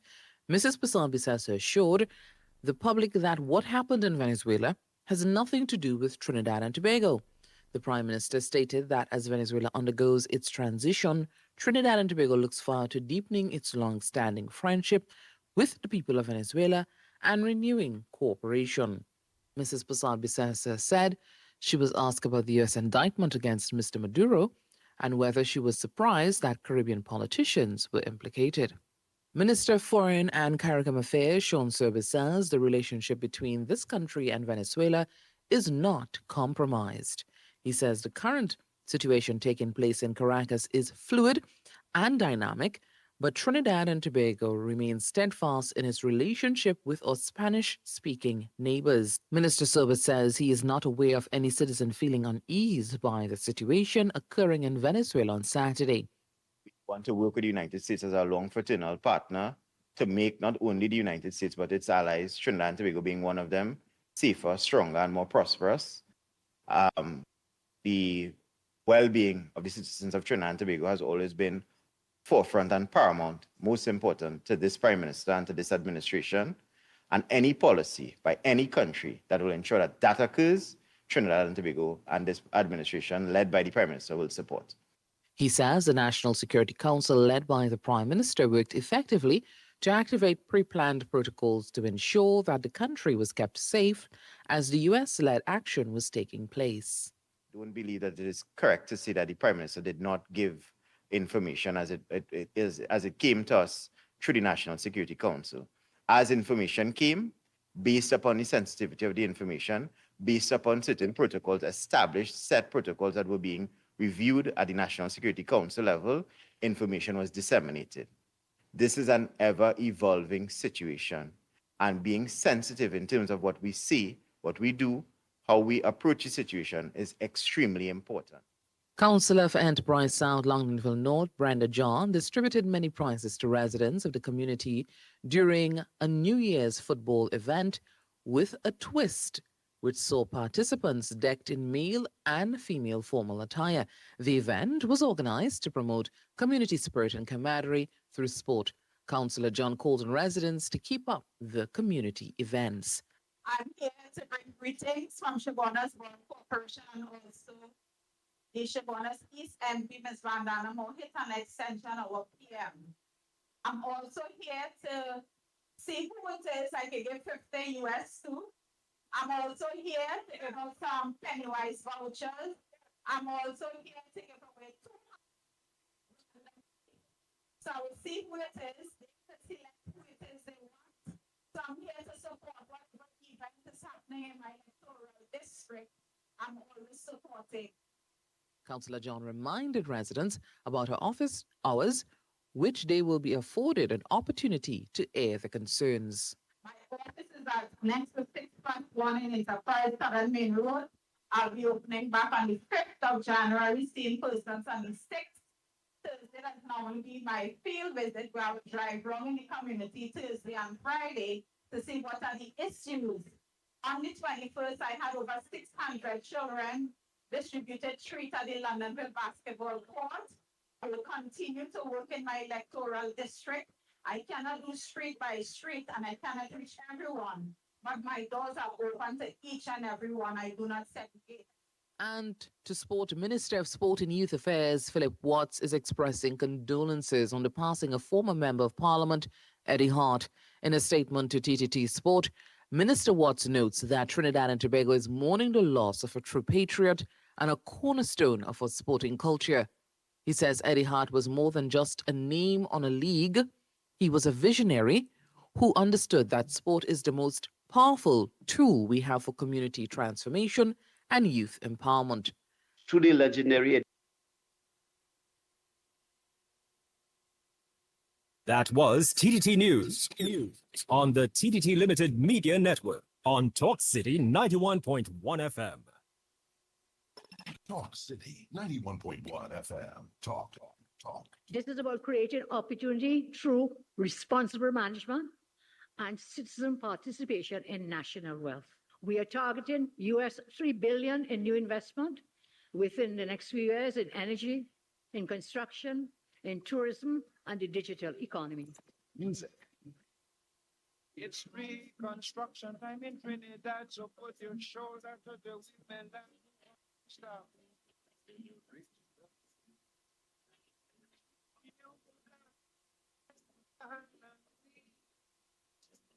For big and for small, they no time at call.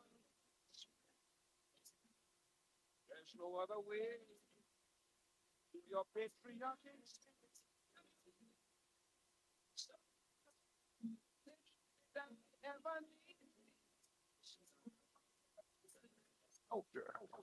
The budget has goodies and some not so goodies, but that is because fairness requires that everyone plays their part. Engaging conversations, latest news, our music. This is Talk City 91.1 FM. Government ministers say they are moving to cut through long-standing bureaucratic delays in the energy sector with the creation of a new energy accelerator hub. The initiative is designed to fast-track approvals and licenses that have slowed projects for years. Minister of Energy and Energy Industries, Dr. The Honorable Rudal Munilal explained that the hub will operate as a one-stop desk, bringing together key agencies to address challenges as they arise. Energy, comprising several entities, both within the Energy Ministry and outside of the Energy Ministry, and it required, of course, cabinet authority. So that will coordinate the problems, the complaints, and in real time, try to sort out some of the problems that we face. Because in the energy sector, of course, you have, a myriad of challenges. Minister Munilal says the hub will coordinate issues ranging from work permits to legal matters, allowing problems to be addressed in real time and reducing waiting periods that have frustrated investors and operators across the sector. The Energy Accelerator Hub is expected to be operational in the first quarter of 2026. Officials are confident the initiative will help unlock faster investment, improve efficiency, and support the transformation of Trinidad and Tobago's energy sector. This was a production of the Information Division, Office of the Prime Minister.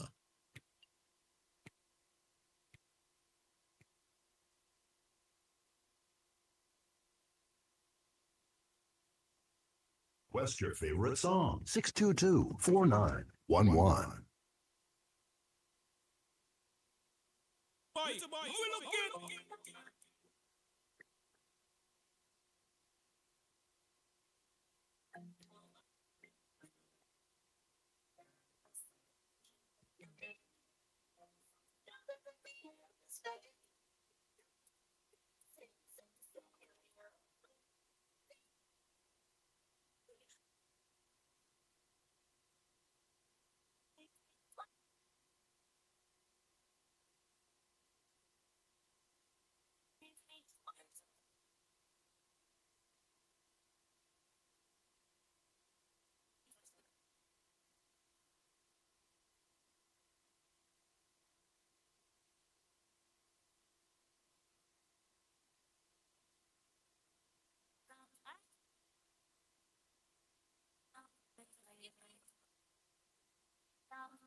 Yes, indeed. Of course, we are back. We are back. Of course, this is Talk City. Yes, of course. But you are hearing, listening, and of course, viewing on the social media. Of course, the ground report on Talk City 91.1. Yes, indeed. Of course, no television yet. Next week, Monday. Look forward to that. But that being as it may, there are other issues that we have yet to address at this point in time. I think this is the best time so to do at this point in time. What's the time now? Is we just have yes, it's 12 minutes past the 8 o'clock. And therefore, of course, I think we should veer into other areas of national concern and import. And that is, of course, Lee warns against squatting in HDC properties. There was a press conference held, and I think I was taken aback when, of course, I saw on either side of the presenters, whether it was Lee, whether the Minister Lee, whether it was the head of HDC or the Minister of Foreign Affairs and CARICOM Matters, to see on one side, on their left, I saw a national flag, and then on the right there was a UNC flag, and then one of the first questions that was asked at question time was why it is that they have that press conference or had that press conference at the UNC headquarters. Well, the response was that it is midway, and when I fact checked, I realized that is indeed midway. In that. Khan, the head of HGC, said, well, he lives in Couva. Sean Sobers, I think, a little farther. And then then of course Lee, his constituency is somewhere around there. So why not? Because of course the idea was, why wasn't it in some government institution? But then I think that would have been held on a Saturday or Sunday. And why is it they didn't put that as part of the equation in terms of the response to that particular question? But I wanted to do that as well, because my common sense will tell me that government agencies are not usually open on a weekend, right? So I want to put that into the equation as well. So, so that might be an anomaly, that might be an exception, but the purpose or the imperative to hold that press conference clearly was in the light of the recent strike by the Americans in Venezuela. And I want to say as well that I took note of the opposition leaders' concern about the whereabouts of the Honorable Prime Minister, because she was not in that press conference. But I thought it was a bit disingenuous. I don't want to say dishonest, but disingenuous of the opposition leader to, of course, speak to everything else except what the response was to that specific question, because a journalist did ask why the Prime Minister was not present. And the opposition leader seemed to have missed that response. And the response was very simple. And it was, of course, delivered by the Minister for Foreign Affairs, Sean Sobers, who said that the Prime Minister would have been up speaking to various players because the thing occurred 2 o'clock in the morning, and therefore she was up dealing with matters of state, and therefore I interpreted to mean that it would have been physically challenging for her to, just come to a press conference, travel to go to a press conference in Chaguanas as the place of choice. Not that, because I want to make it clear, it could have happened, I suppose, at the diplomatic center, but where I assume that she would have been, or she may not have been, even if it was at her home in Philippines. The fact of the matter is that I gleaned from it, common sense will tell you, that she was tired. Simple. And therefore, put the most appropriate person to address the matter because of the exigency and the urgency, it having just, of course, less than 24 hours, 32 hours, the incident occurred. So I want to tell those persons who look at and believe that the opposition leader didn't know what she was saying or conveniently left out that explanation. At minimum, one would have expected at least she would have said what the Minister of Foreign Affairs, Sean Sobers, would have said in response to that, rather than attempting, of course, to ask where's the Prime Minister and leave that out there as if somebody is hiding from the population, and more significantly, to suggest that the matter was not raised at that press conference. And I would have thought that it would have been a derelict of responsibility for any journalist in such a circumstance, having regard, of course, to what transpired, that is the strike on Venezuela by the Americans, to not ask that question. So I want to tell the opposition leader once again, you have been found wanting. At minimum, you should have said that you don't believe, even if you say you don't believe that she was tired.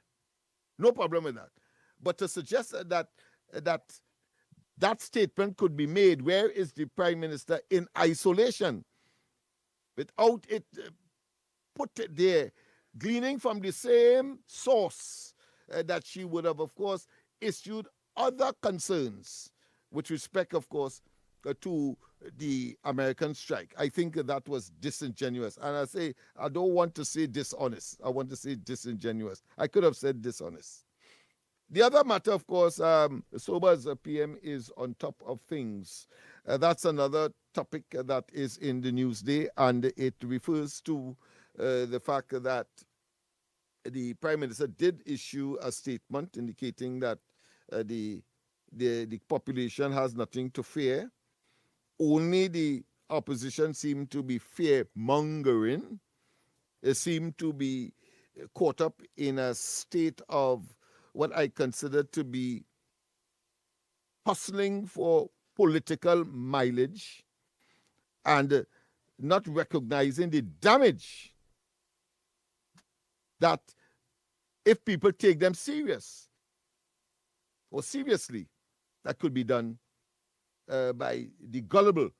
But it's a good thing you have, of course, the ground report and people like Andy and so on who will, of course, tell it as this. And, of course, these days, well, from today, Talk City, etc., that will bring the reality of Trinidad and Tobago from a perspective that it cannot be questioned. The veracity cannot be questioned. Yes, cannot be questioned. All right, Beckles, where is Kamala? Well, that's the other one. I think I touched that already. I thought it was the first thing to touch on because I mean, let's face it, it was simply disingenuous. As I say, I don't want to say dishonest. Valencia woman shot dead. Yes, we had I think we had the first double murder for the year. I think it was yesterday, where of course there were two persons who died in tragic circumstance. Every murder is a tragic circumstance, so I want to say we acknowledge that. PNM mourns Eddie Hart. Well, I think a lot has been said and will be said.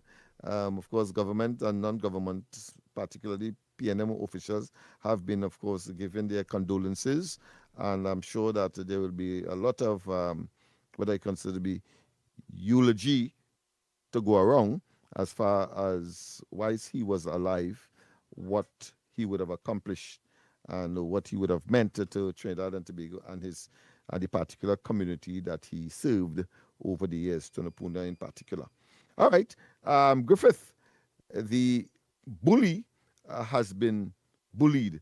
I normally will not agree with Gary Griffith, particularly in recent times, because of course one could understand his motives. One can understand the justification for being or for exaggeration, for his exaggerations on particular topics, but I will accept this for what it is.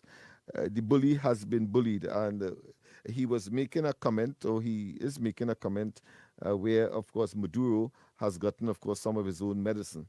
And that I absolutely agree. No one could argue that. Of course, there has been some, what I consider to be, superficial protest. MSJ, of course, the leader, Abdullah, he seemed to be a sucker for what I consider to be attaching his wagon to the wrong issue, to the wrong cause. And this time it was no exception. He, of course, I think was part and parcel of a grouping that went into the Venezuelan embassy here in Trinidad, I think it was yesterday, to express their concern for the Americans' action from a negative perspective. Not that they're endorsing the Americans, they're saying that ought not to be the usual rhetoric, sovereignty, non-interference, a zone of peace, and all of those what I consider to be superficial and superfluous, pie in the sky, impractical commentary that really and truly does not take into account that over 8 million people would have left Venezuela on the account of Maduro. The generation of the instability of this part of Latin America. I'm talking about South America and the surrounding countries, whether it be that of Colombia, that of Chile, that of Argentina. Of course, the Argentinian president was in high praise for Trump. And of course, Brazil, and you have, of course, Paraguay and Uruguay, all of these countries in South America that would have been the victim of that 8 million people that had to leave that 27 million people strong nation because of the persecution and the ravaging of the economy and the victimization and to use Gary Griffith's term, and the bullying of his people, and indeed attempts to bully Trinidad and Tobago as well by their bellicose language early when the presence of the Americans became evident. All right. You want to call him?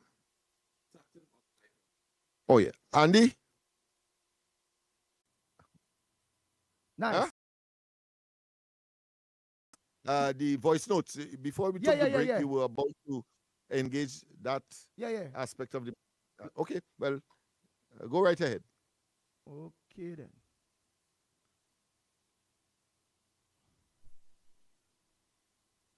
Yes, so we'll continue with the different headlines. Let me think the voice notes. Go ahead. After the voice notes. Yeah. Let me think those voice notes. We just working on the back of the scenes by the meanwhile. You're multitasking. Good morning, Mikey, Lennox, and Andy. Happy New Year. It's nice to see you guys up and running now. But I have a little question concerning all this,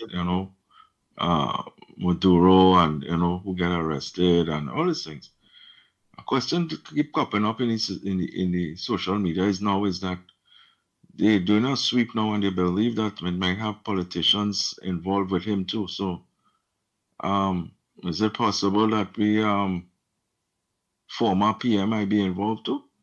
Because that's what the social media is saying, and the news saying it also.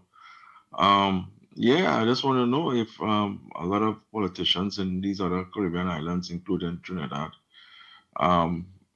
might be a part of this thing too. This web, where they could, gather all these links together, as they would say. Well, all needs to see is when it play out, who they go dragnet and who they go pulling or not. All right, blessings everyone. Happy New Year again, and let all God's blessings. Oh boy, you're getting them loud and clear, right? Loud and clear, my friend. Yes, indeed. Good morning again. Andy, this is a next short one, so I hope we could play the 2 voice notes. That'll be great. I want to know if the MSJ leader going mad or what? What is he really trying to achieve, And I don't think what is he trying to do will be something he will be able to achieve, I don't know. I guess he want to go and live in Venezuela. So, but he protesting with the Venezuelans and them. Right? I don't know what going on with him. He just like he going out to Rockers now. Right? All right. Blessings. You see all them callers who coming up on the live and talking them kind of go bar. I don't give a flying kite with them think or with them see. I know what I saying is the facts. I stand by what I saying, and people with sense would understand what I saying. As a matter of fact, the reason why PNM is out of office right now is because of this same thing. If always a glutton for punishment, I am not a glutton for punishment. So don't be on my case. I don't want nothing from all you. Wow. Hey, Ulrich standing firm with those fines. Let's continue. Good morning to you, Mikey, Lennox, Newbie, and to everybody out there. And Happy New Year to each and every one. Andy, sometimes I wonder, right? Why it is that we have to treat big people like little children? You know why? Because they behave like little children. They behave like little children. You continue breaking the law. You continue breaking the law and expect to have the same consequences. No. If you're a parent and your child is breaking rules, house rules that you set down there for them, parent rules, aren't you going to up the ante to make sure that they straighten up and fly right? What is wrong in that? What is wrong in that? Yes, she did say it was too high, but as a prime minister now, she has seen where people continually breaking the law. What was she supposed to do? Not up the ante for them? And now you come to make reference about the color me orange. If you remember, don't just come and say it like that. If you remember, they were very noisy there that day. And she did that. So what? Sometimes the big people have to be treated like little children because they behave like little children. They behave like little children.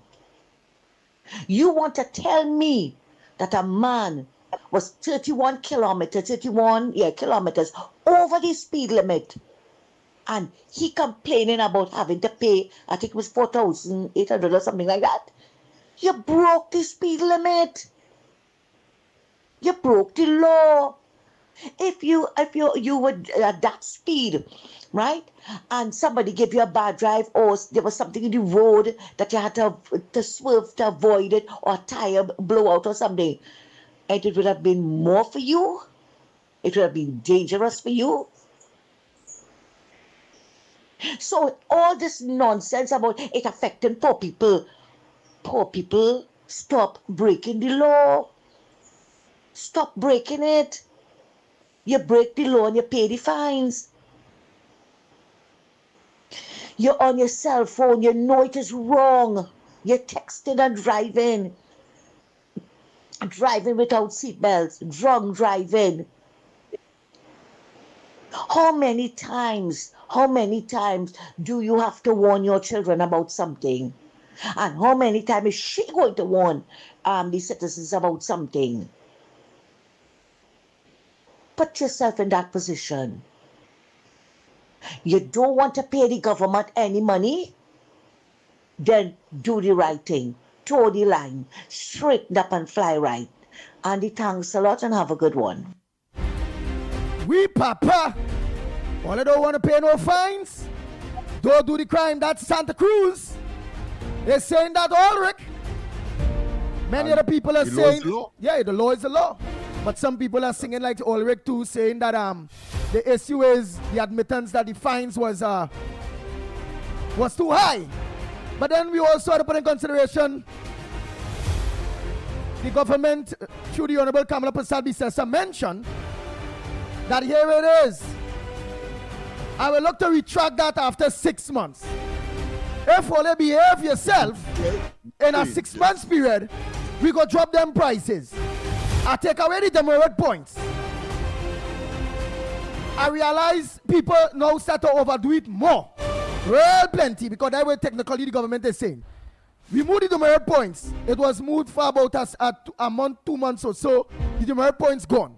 But within that time, Trinidad and Tobago, the road breakers or the restless driving rise. Because remember, people now realize, hey, I ain't losing my license no more, you know. It are not the merit points for me to lose my license. So here it is. I gonna start back to rail speed. I gonna start back to take the shoulder. I gonna start back to drunk drive, dangerous driving. Here it is. I taking a chance with my insurance, with driving a car without insurance. I taking a chance with driving a car without a valid license permit. That is what went on after the demerit points was moved by the government. It rise. So the government realized, I come and move the demerit points for you all. Because it was so hard, so bad, the demerit points. Which is truth. It was really harsh. People was losing a license. But as the demerit points move, most of them drivers gone mad. Hey, no demerit points. And they start to do nonsense on the nation roads. That is what the government put into consideration Ulrich. So she say here it is when they watch the 2 months time period, 3 months time period that the demerit points was moved. The Trinidad and Tobago driving population get more reckless. So they say here it is. I ain't gonna put back the demerit points, you know. But let me raise the fines because I had to think. Raise those fines. To deter, because remember that what they say, the fines is a deterrent to lawbreakers, and if you don't break the law, you don't have to worry about no fines. So we getting the two things mixed. So Ulrich, look at bring the established understanding of the government making a choice like raising the fines. It was because they left the fines where it was, and the demerit points now was moved where the government leaving the fines where it was. But then lo and behold, the lawless dump after agree with the government of Trinidad and Tobago. Bang, bang, bang, bang, bang, bang, bang, bang. And maybe, Andy, one may add, she probably took basket from the leader of the opposition, because the opposition started to say that now that you have removed the merit points, here it is, of course, because there were 1 or 2 serious accidents on the road. And while, of course, it's a square peg in round hole argument, really, a non-argument, but they started to capitalize on that and say, well, listen, this is what the result of the removal of the demerit points system has produced. And so, again, giving validity to seeking a greater deterrence by hiking the price. Hiking, of course, the fees, not the fees, but the fines.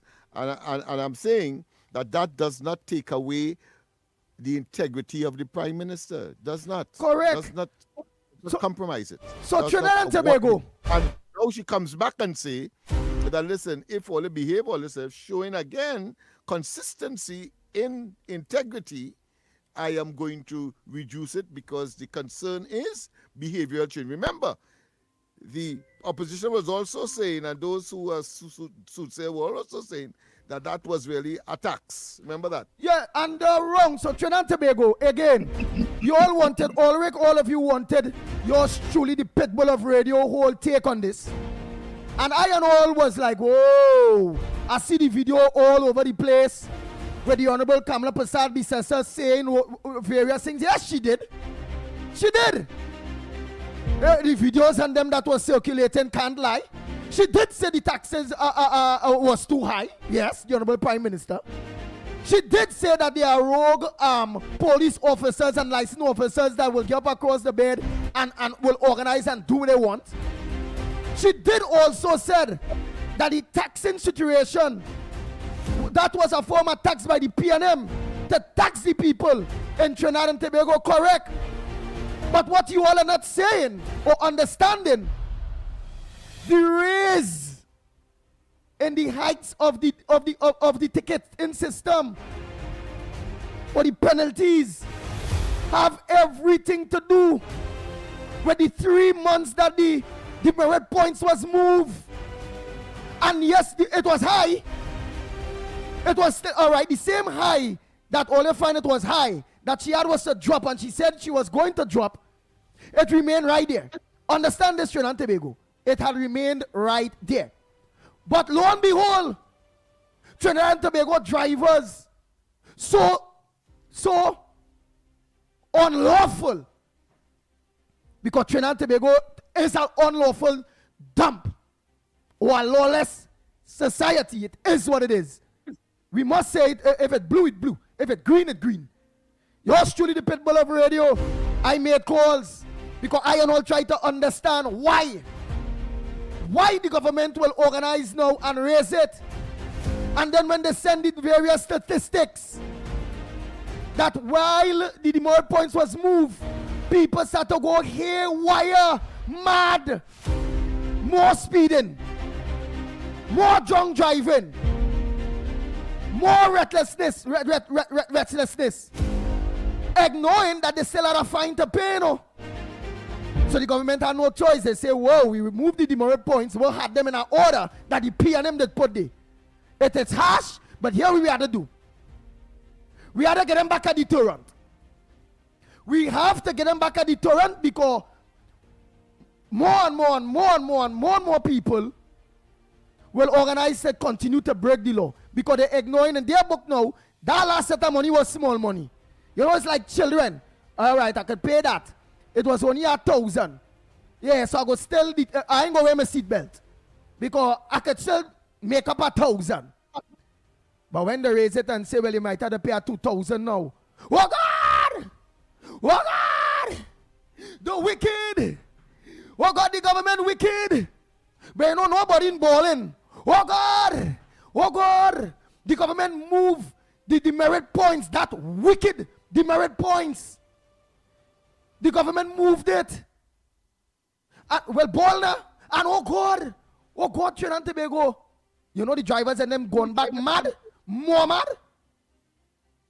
So the government had no choice to implement back something to deter you all from your reckless ways. And what they did, they doubled the fines. They doubled the fines. And in doing that, as Lennox Smith said, the Prime Minister integrity. She said that here it is. If in 6 months' time in, we see all your behaving all yourself, meaning the double fines come like a demerit points come back. That's how I will take it. But how the demerit points? But if in 6 months, we see all you obeying the law, that's all they're saying, you know, obey the law. If we see all you obeying the law, we're going to drop back those fines. So what all is caught in between is obeying the law, you know. What each and every one of you driving public of Trinidad and Tobago and the loudest voices out there that against it, don't have a license. The kind of drive not even a choo-choo train, toy choo-choo train that Lennox Smith gave people during the Christmas period.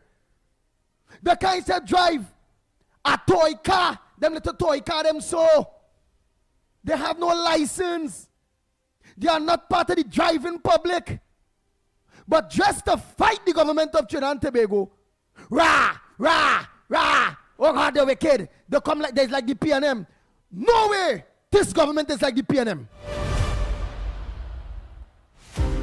Bang, bang, bang. I could never agree with anybody that this government like the P&M. The P&M took away laptops. This government bring it back. The P&M introduced property tax. This government take it back. Want to talk? Well, let me talk. When it comes to the children, when the children life fund, the P&M didn't contribute or was not contributing to it. People had also go back and organize and hold barbecue, curricue, manicure, tattoo and all. Yeah. This government implemented, put it in place that children that need life-saving surgeries will get it. Am I lying? Those of you that are listening to us in your maxis, in your taxis, all PH drivers, truckers, white vans, am I lying?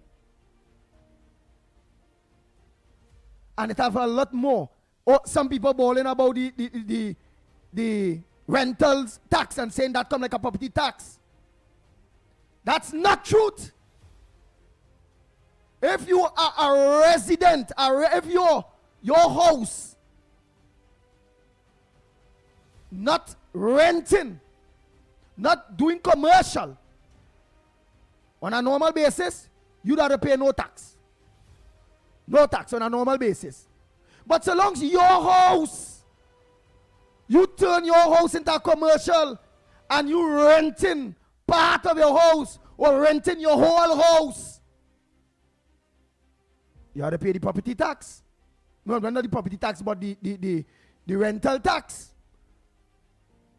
Based on how much rent you get in a year, I think they say 20,000 or so, 2.5. also of your total rental value.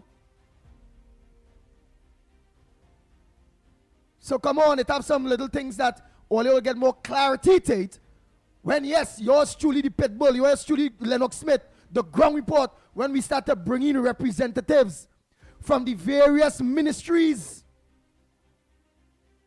to bring clarification to you, the people, when it comes to information that is lacking based on mainstream media, and the fight towards this present government. Hence the reason why I'm happy to be back on mainstream media.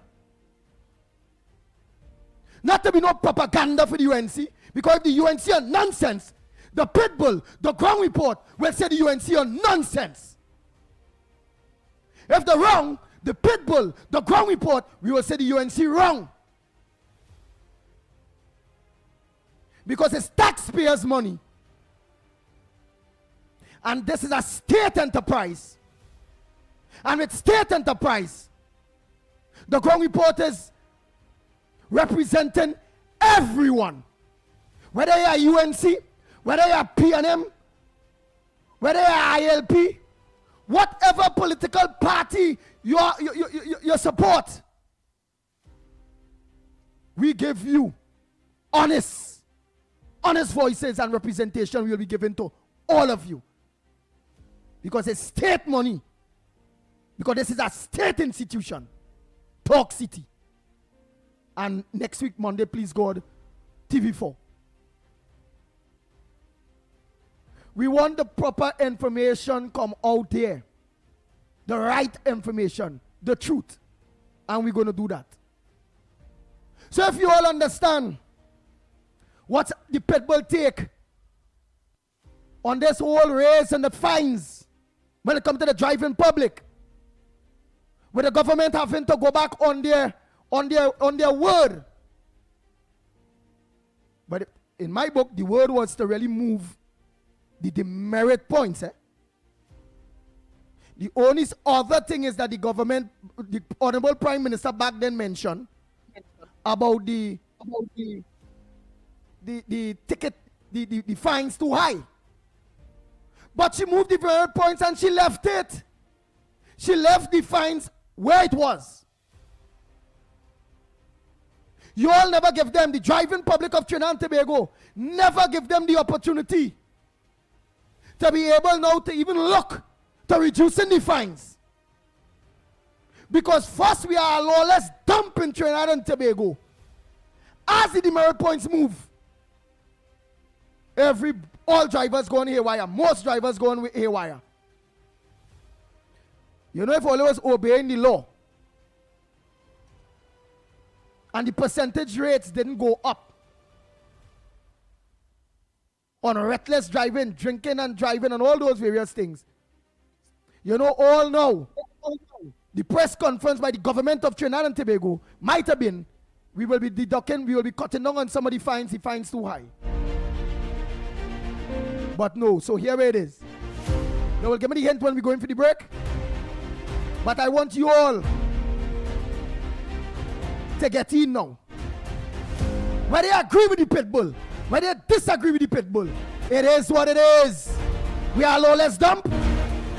The removal of the merit point system activated. More lawless driving, recklessness. And the government had was to do something to curb it. And to curb it, what did it do? They raise the fines, but you don't have to worry. You don't have to worry because it's fines, it's not tax. Tax is something you have to pay mandatory. You don't have not one ticket to pay if you just obey the law. Imagine we in Trinidad and Tobago debating obedience to the law versus fines, you know. That's why it has been debated, you know. Let's make you understand what I'm saying. We debating obeying the law and fines, you know, and fighting for fines compared to obeying the law. If you obey the law, you don't have no fine to pay. Why did the big debate? what the debate is about. Obey the law, no fines to pay. Break the law, you feel it in your pocket. And when you get that first feeling, you ain't gonna want to break the law again. Digest how it is. Before I take a call, Lennox Smith, again, you understand when I point down to them that what it is we are fighting? Yes, my friend. I think the clarity is pellucid. I think even the littlest child, maybe in fifth standard, fourth standard, would understand with a high degree of comprehension what you have said. I think the creme de la creme of the integrity of the Prime Minister and the government resides in the fact that they honored the 10% to public servants. That's a huge commitment because it means that financial or the fiscal situation in the country has to take a hit as a consequence. And that was done at the time and at the place and in time for what was agreed upon. Simple. So I have difficulty in people using that, as I said, as a framing scenario to question the integrity of the government because or the Prime Minister, because she said that when in fact there are justifiable reasons because of an intervening factor which you adequately, of course, address. No need for me to regurgitate. But the fact of the matter is that is what transpired. And indeed, hold 1 minute. As you rightly said, yeah. all properties, all owners of properties Let Lennox finish. do not have their property renting out. It's only those who have. But property tax under the last administration is fatalistic. What's for everybody? Everybody had to pay, regardless what you have property. So chalk and cheese. Nice. And of course the rationality, I think as far as people are concerned, and using that square peg and round hole scenario to make it for justification, I think we must dispense and dispel that. Go ahead, caller. Go ahead, caller. Pleasant good morning to you. Good morning, Andy, Mikey, Lennox, Orlando here. Good morning. Andy, good morning. Andy, same to you, Lennox. Andy, when it comes to the rental taxes, I don't mind paying it because pretty soon I'll be renting out my cheap properties or cheap apartments. So I have a problem. Andy, when it comes to driving, I had over 5+ years, I don't know how long, I have never get a speeding ticket, a parking ticket, no kind of ticket in America. And I never pay no fine. The problem is, I have it, is when we do all this good driving and mine part, you don't get back nothing from the insurance. And that's my problem. I think they should give me a award because I have never had a ticket in over 5 years or nothing. I just feel, and I follow the law. So the same thing in Trinidad. People need to follow the rules, follow the law, and they will have to pay nothing. Thank you very much, oh boy, because just remember it's rack up time. And we can't lapse because master control snipes will take it, so they don't get tired. I seen workers' rights platform, and I don't give a hell about workers' rights platform. So long as you don't be disrespectful, because remember we live and people seen we. So don't write nothing disgusting or disrespectful. Right? You say, shame on Andy because he knows better. Yeah, I know better not to break the law workers' rights platform. So you could shame on me how much you want. On occasion, I think I betrayed something. I don't know. Something that is amorphous, inexplicable, cannot be explained as yet. I'm still waiting to see what I have betrayed. Nice. By this. But go ahead. Nice. Down to workers' right platform again, he come. And I do business. Songs I get it right. You could be a fanatic for the opposition or fanatic for law-breaking drivers. You workers' right platform, you could be a fanatic for all of them. But when it's coming to the law and order, when it's coming to dissemination of proper information, I have to do it. You hear him now. Andy is singing for his supper. He ain't singing for no supper. Look, right now, I don't eat. Again, as we had concluded last time, and I did it already this morning, I'll do it again, that is a construct of the PNM propaganda machinery.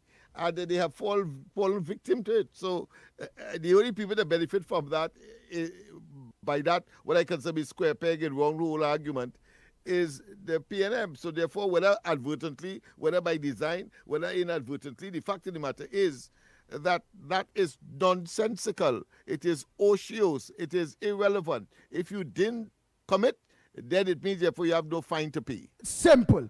Let me just take a next call. You have to make it short and sweet before snipers. A man will snipe you very fast. Short and sweet caller, go ahead. I see you smiling Morning, here when you say gentlemen. that. Morning. Barpod here. Go ahead, Barapo. Gentlemen, if ever a statement was made where somebody say one thing and then they come and they do another thing and it is justified, you see the statement where they're talking about the Prime Minister said that how she would the fines were too high and then she increased it. Let me tell you something. The last couple of days, I drive on the roads, on the highways and things, and it's a total different feeling, a total different safety you're feeling on the roads. That you're seeing man on your bumper, people are blowing horn. It have a vehicle that I see on the highway that didn't have a... You ain't lying, no. I am on the road and all. And I and all realize I driving and I catching myself like I thinking towards the 100. And all I have in my mind is 4,500. Andy, 4,500. Man, I stand under the 100. Let me tell you something. Before this law was put into place, I used to show my wife, I say, watch every 2 vehicle out of 5, it have a light working, something working. You know, every vehicle light up like Christmas tree going on the highway. Not a man ever have a light with dim self in the vehicle now. I tell you, all the traffic flowing. I know you have your eyes on the clock. Yeah, all the traffic flowing constantly. People going where they want to reach, they're reaching safely. No bacchanal on the road and all kind of thing. So you see that just goes to show that we have to be abused, beaten to do the right thing for ourselves. And you see the fine where they're talking about it, the 112 people who lose their lives on the highway and on the roads because of some idiot who didn't have a good working vehicle or drinking and driving. Let them go and tell them and ask them what fines they'd had to pay for losing their loved one. Thank you very much. I want to make sure it's on the button. All we can't stick. Some all you know, all go be on the low cussing Andy, sending message. Andy, I ain't get to finish talk. But yet still all the cut me off. I not on that. Some of you are saying ban workers' rights up from on the screen. No, we don't do that. While he committing nonsense, we's not dictators and it's a democracy. So long as he's not breaking the rules based on typing costing, because remember we'll be live on TV, typing out any kind of costing and all them kind of bacchanal. No, he's to stay there. He's to stay there to continue talking is nonsense. Because in doing that, all will be getting them current. It will be hypocritical of us as well, because I mean we are asking people to obey the traffic code and don't get caught up. And here it is. They want us to break it. So we will not. We will stick to the time and we have to leave just as that. Exactly. The Snipes go give me the signal. So what I'm going to do is what? Take our next call quick by the time? Or for matter of fact, we start to wrap up now. Take a next one? You can take one more. Take one more. Oh boy. Only give away, boy. You only hear that. Director Snipes don't say one more. So what I'll do is I'll take a short voice note. Oh boy. Andy Williams, good morning to you on the Ground Report team and all the listeners of the Ground Reporter. All right, now we'll take one more short one.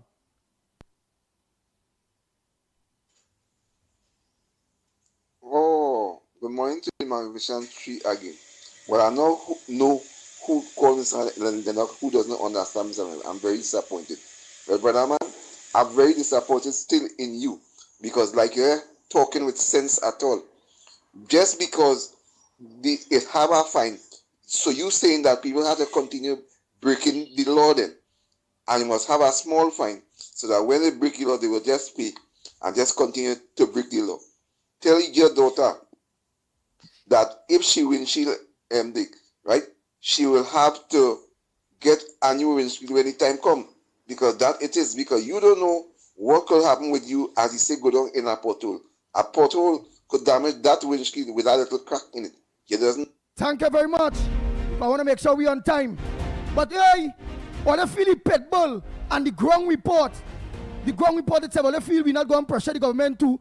All they want our vehicles roadworthy. But we also want, and people they say Andy Williams wouldn't tell the government what time it is. Look, I'm going to tell the government what the time it is. We want the road car worthy too. To the UNC government, to the government of Trinidad and Tobago. We want our roads in Trinidad and Tobago car worthy too. Whereas I will be encouraging the people to sue the government. So fix the roads too. Fix the roads. Fix the roads. Fix the roads. Die biasness, let me hear. Workers right, die biasness. Let's die biasness. Look at telling the UNC government, we want the roads. Be pragmatic. All right, yeah, we have to go. We have to go. People, of course, be safe on the nation's road. The life you save may well be your own. Until we see each other tomorrow morning, we have come to the end of today's program. Andy, quickly. Trinidad and Tobago again. After God family comes first, be safe on the nation roads. Tomorrow, please, God, all will get it even better, right? All will get it better. So don't forget to lock on to Talk City 91.1 FM from 6 to 9 a.m. for the Gong Report program. Until tomorrow morning, please, God, we are out of here. Snipes, take it away. Get ready to immerse yourself in the vibrant rhythms and the joyous spirit of sweet calypso. Join us for an unforgettable experience at the semi-final round of the Calypso Monarch competition. This is Calypso Fiesta. 40 Calypso stars will compete on the Skinner Park stage. Calypso Unleashed, boundless harmonies. Mark your calendars. Saturday, February 7th, 2026. Join us at Skinner Park in San Fernando for an afternoon of pure Calypso magic. Showtime 2 p.m. Tickets available on islandetickets.com or call us at 623-9660. Don't miss out on a chance to experience the rhythm and joy of the Caribbean in 2026. Calypso Unleashed, boundless harmony. This is Calypso Fiesta.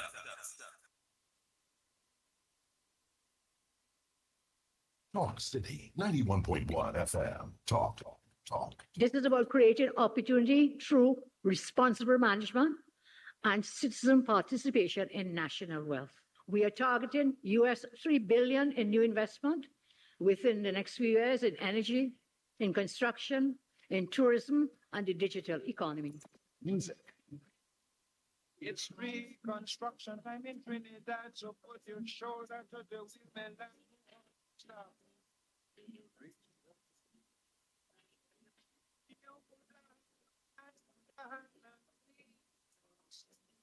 For big and for small, in no time at all.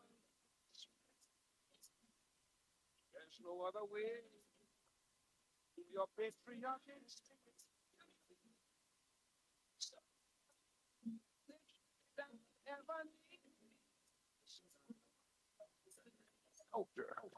The budget has goodies and some not so goodies, but that is because fairness requires that everyone plays their part. Engaging conversations, latest news, our music. This is Talk City 91.1 FM.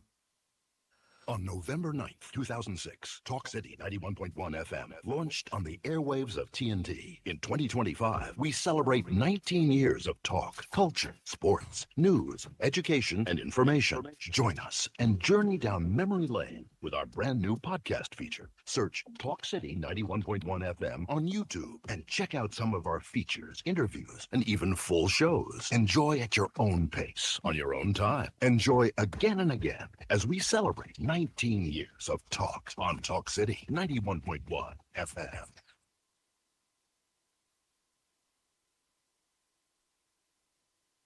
Request your favorite song. 622-4911.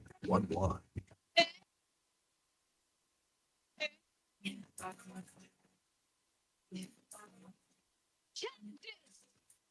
Big business don't stop so quick, yeah. 2005. Yes, because it's the factors the year.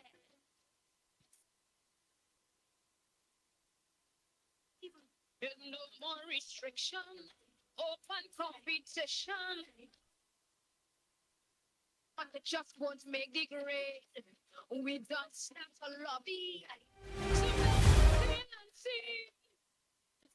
The capital, the free trade.